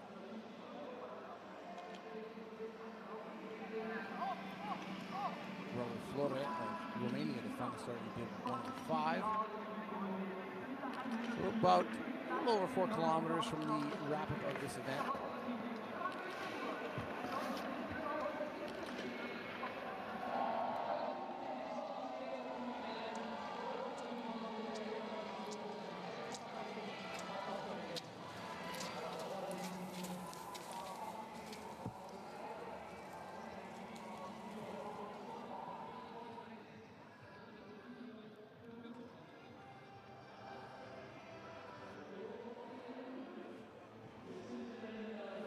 Ruhpolding of Romania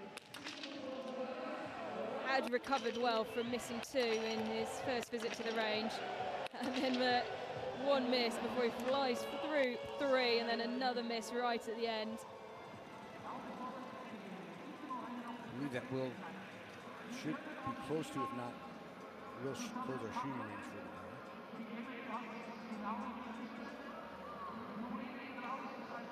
Yep, our final athlete through shooting 4.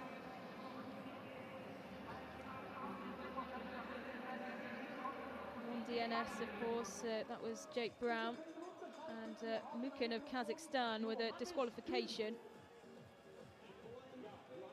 So we'll have a 103 athletes with finishing times.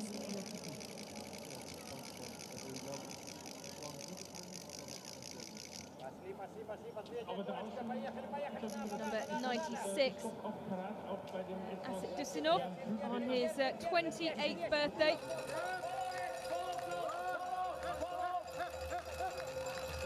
Not a bad place to be on your 20th birthday out on the courses of Ruhpolding.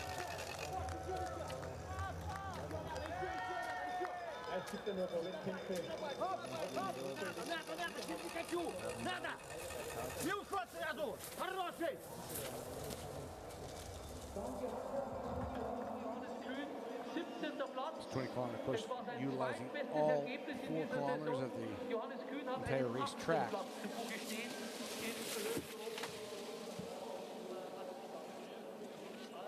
The snow keeps falling. It's nice to see winter in Central Europe.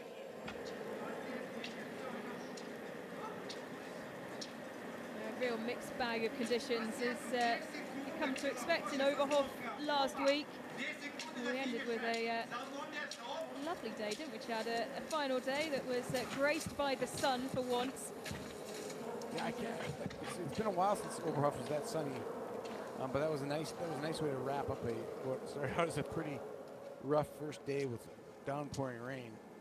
But Ruhpolding not as likely to get rain. This is kind of a little more like it. If it's going to be cloudy, it's going to be probably a little bit of snow or like you say, sleet. But this valley between Ruhpolding and Redmond, beautiful classic skiing trails for ski tourists.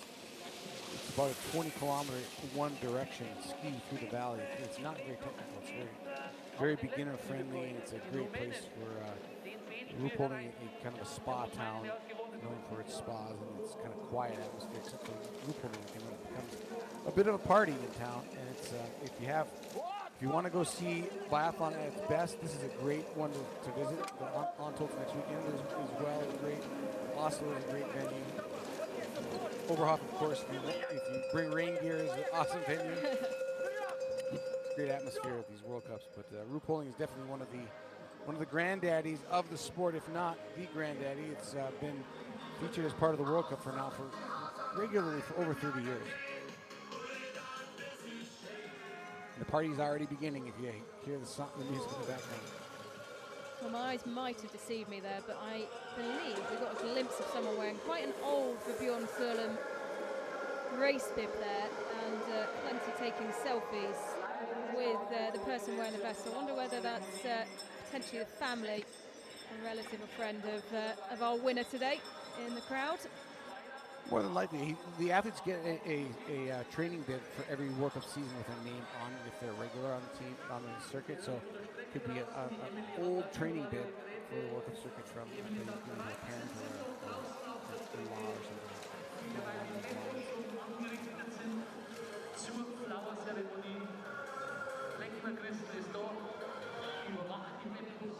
Relatively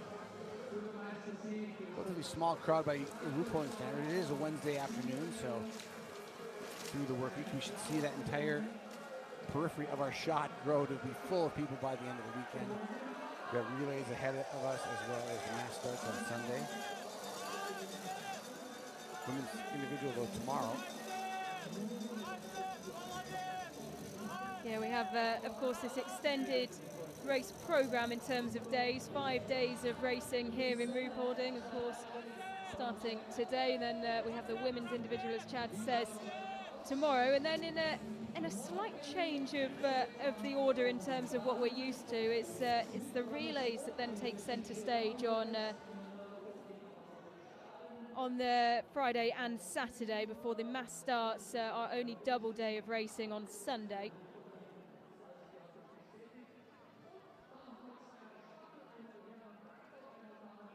Mackles, bib 97, 6 misses after a perfect 5 in the prone position to kick things off.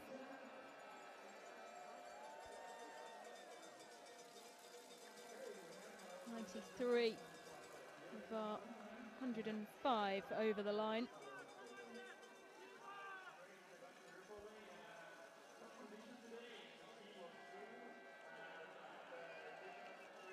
This is our first glimpse of Rasmus Schilderup of Denmark, 18 for 20. Nice shooting performance by him on his first World Cup start of the season. And a first World Cup start of the season as well for Marcus Bolin-Webb, the British Army athlete.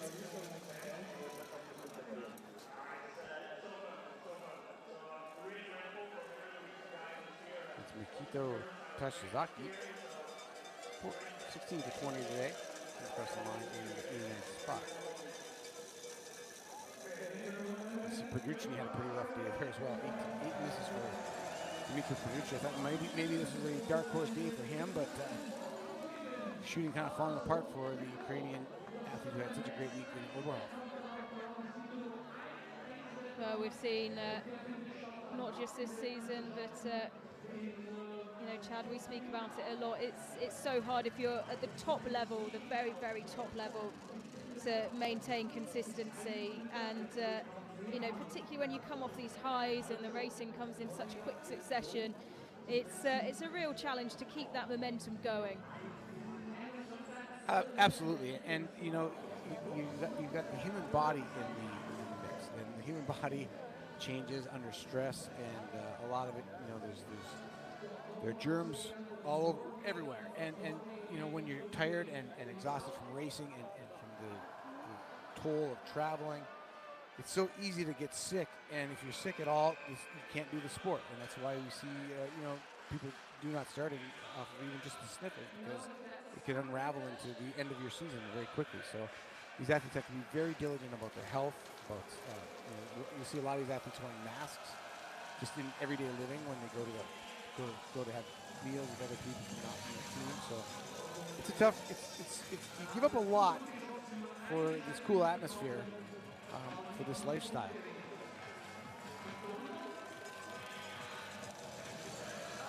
And you can see Danilo Ruhpolding pushed down to 77, 7 misses. Here's Yamamoto. Did 101 over the line in 91st. Maxime Fomin. Finishing strong, Maxime Fomin.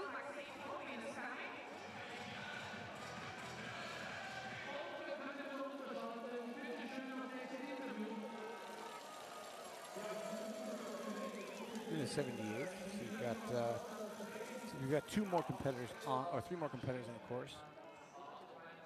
This is Artur Ishakov. 19 out of 20. Not a bad shooting day at all. Yeah, he'll move into the top. He'll move into 65th. Feels proud of that. Yeah, this is debut individual start. He was part of the mixed relay team in Oberhof, so his second World Cup start officially, but his first in individual competition.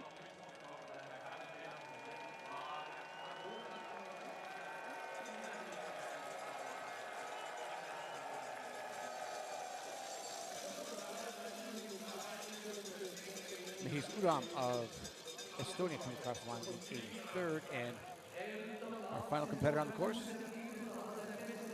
number 100. Martin Zarel. Oh, we have one more out there, sorry. There's Flore from Romania out as well. Number 5. Expecting him through the 19.3 kilometre mark shortly.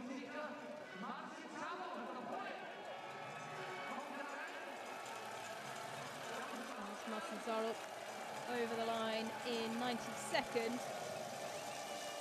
18 out of 20 for bib number 100. And here is Ralph Lohr, bib 105. And the PA announcer and the crowd behind him as he crosses the line to conclude our first full-length individual race of the season, and slots in at 92. Well, Chad, the individual competition at this length always has its twists and turns, and well, it's certainly delivered in terms of drama, dark horses, the lot today. Well, yeah, just look at our leaderboard. These are a lot of these names you see rarely up there. We've seen a lot of them in the top 10, but it's usually an opportunity for somebody to do something great. And Bjørn Sørum did just that. He won by 52 seconds. But Emilian Claude, also 25 years of age, the youngest of 3 brothers in the sport at this level. He gets his first podium in second. And Andres Rasuguyev's kind of an old man of the sport. Had 2 podium finishes to his career prior to this. He gets his 3rd today at 36 years of age. It's kind of a special story.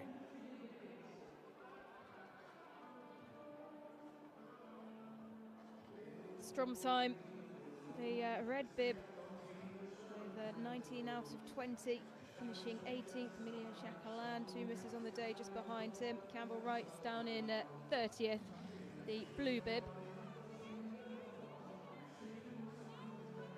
We should be seeing our World Cup scores updated soon.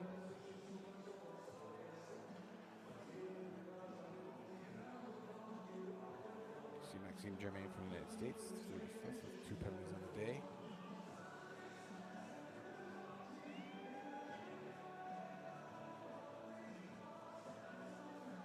Roman Rees down in 39th as he makes his return to the World Cup circuit, just ahead of Telo Seppala. Jakolanta of Finland as well, just inside the top 50. Vitaly Manzin outside of it, 55. So Campbell Wright will keep a firm grasp on that blue bib. Looking at ski times, Martin Ponzlunas outskied the field by quite a bit, 39 seconds ahead of Sebastian Samuelsson today. Ski nod goes to the Swedes today. They go 1-2 in the ski speed, and Daniel Rietmiller was skied very, very, very fast, but just missed too many shots. Yep, you can see him there in 78. Three misses from his, three misses from each of his first 2 visits to the range. 7 misses on the day. Well, there's the other huge shock of the day, and it's to see Johannes Tingersbo, the yellow bib, down in 85th, so unable to take points from today. He dropped so many in the range. It wasn't until his final visit where he just decided to put on a show for the crowd and hit all 5 that he actually went clean. And well, Chad, we spoke about it during the race. We know he's come off the back of a challenging Christmas with illness, and then of course the travel down to Ruhpolding after, we saw some glimmers of him in good form, but still just unable really to do anything today at all without causing himself some problems. Yeah, I think he just decided to ski the race in, but we haven't seen him outside the top 30 since 2018. So it's a pretty shocking day for Johannes Tingersbo, and I think that we might, depending on what he figures out happened today, we might see him take a break at some point between here and the World Championships if it doesn't improve. Either the shooting and or the skiing doesn't feel better. He didn't look like he was particularly fast on the skis in the first lap either. I think that's why he knew.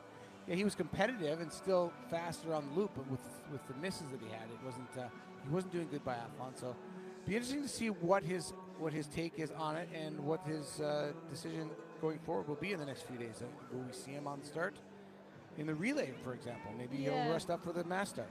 Well, we saw that he wasn't in the relay, the mixed relay team in Oberhof, and it will be interesting just to see where and what is next for Johannes Tingersbo as we take a look back at his race. We've heard him speak recently about the desire to go back home and spend some time with the family before the World Championships. Will this accelerate that return home? He does still hold the lead in the total score. Will keep hold of the yellow bib. He had such a great advantage, but the gap has dropped considerably now. Sturla Holmlaglide on 614 points. Johannes Tingersbo still leading the way with 662, and it's Emilien Jacquelin who is off the pace in third, 490. Just 12 points behind him, though, is Eric Perot, who's breathing down his compatriot's shoulder. Well, that's just the issue. Do you stay and fight for the overall World Cup lead? Do you rest up for the World Championships? Do you go home and see your family? There's a whole swirling mix of things now that are going to enter into Johannes Tingersbo's consciousness of what he does next, and I think it's going to be tough. It's going to be a tough decision of what is best for him and the season. He's also stalled out on the chasing of 95 World Cup wins at 88. He hasn't won since Annecy.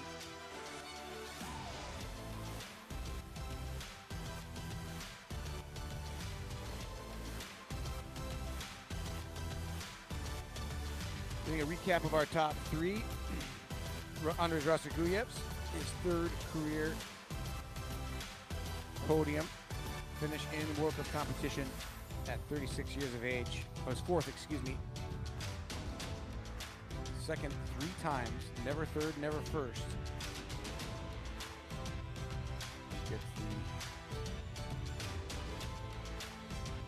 Finishes today in the 3rd spot for the first time in his career.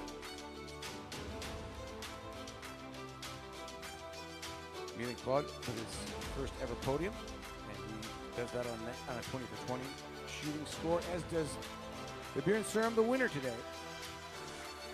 Commanding 53.6 second victory over Claude.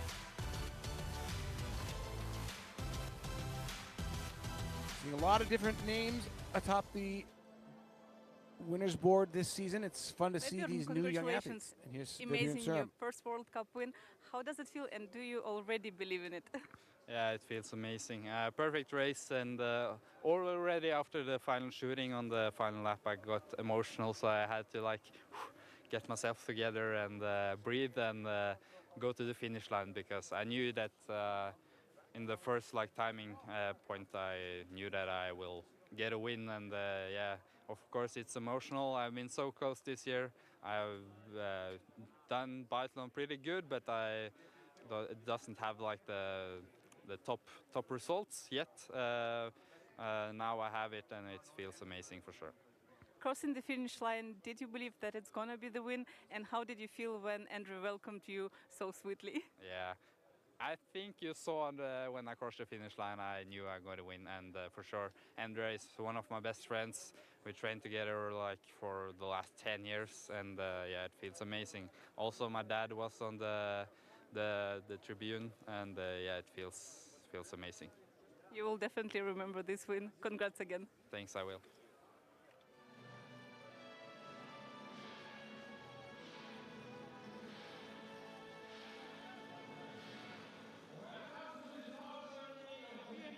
IBU World Cup Biathlon 2025 in Ruhpolding.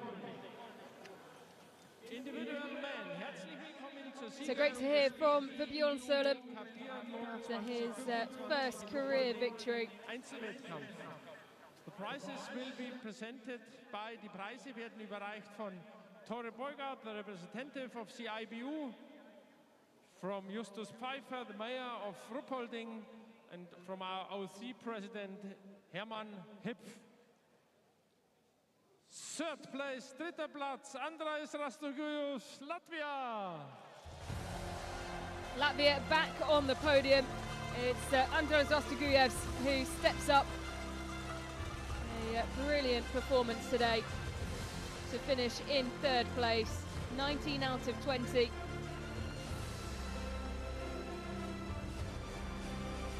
First podium since that surprise silver medal at the World Championships in Novo Mesto. Second place. This event is a experience event normally, but it's the young men who take it today. Emilien Claude, 11 years younger than Andrais Rastoguius, gets one better than him on the podium. Yep, Emilien Claude looks at his older brother and says, whatever you can do, I can do as well, and smashes the personal best that he set in Oberhof last week, a first career podium.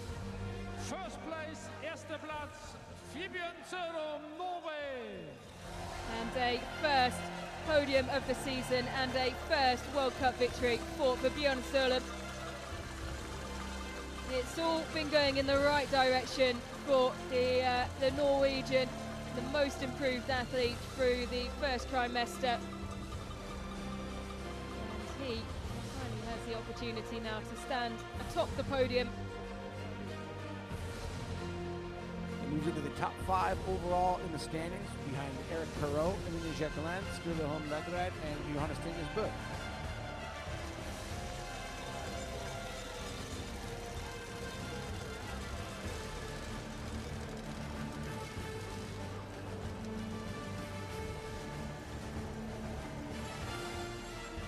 And there is your podium for the first of 5 days of racing here in Ruhpolding. Björn Solem taking top spot, his first career victory, a first career podium for Emilien Claude. And great form continues for Niklas Hartvig. Just off the podium today, but really found his stride in starting early on in the order and laying down some very good performances that are incredibly hard to beat.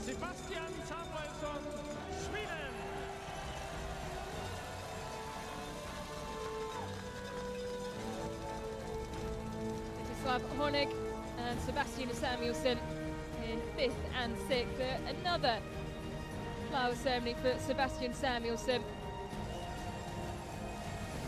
First one for Hornig, and I think we're going to see more of that 25-year-old in the future. 25th, 24 today. Taking 10 places off his previous best that was set in the mass start in Kontiolahti.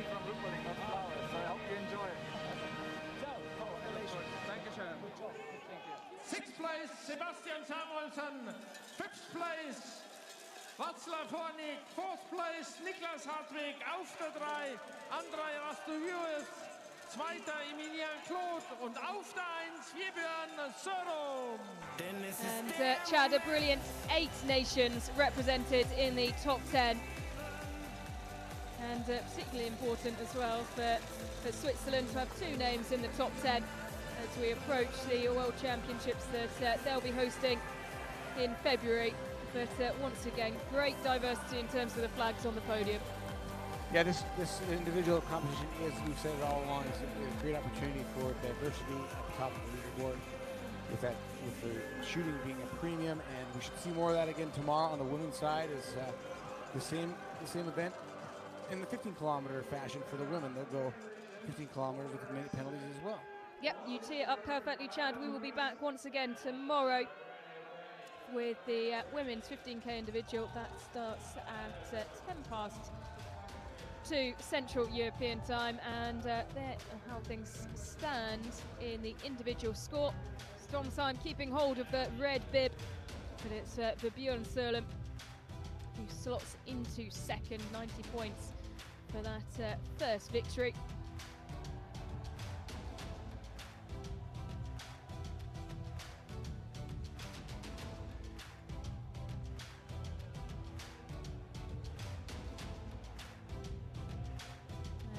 While he didn't finish in the flower ceremony, we also have to give a nod to Otto Invinius from IP 73, taking 7th today. Clean shooting and good form for the Finns continue.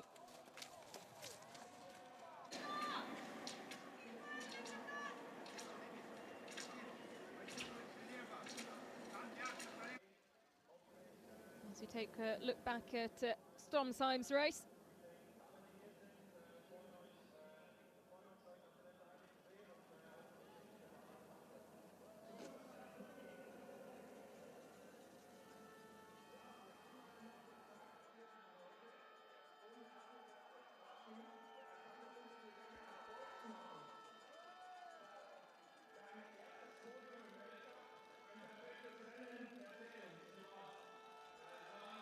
So plenty braving the weather today, and we will be back once again tomorrow for the women's 15-kilometer individual, which gets underway at 2 Central European time, and we do hope you can join us then.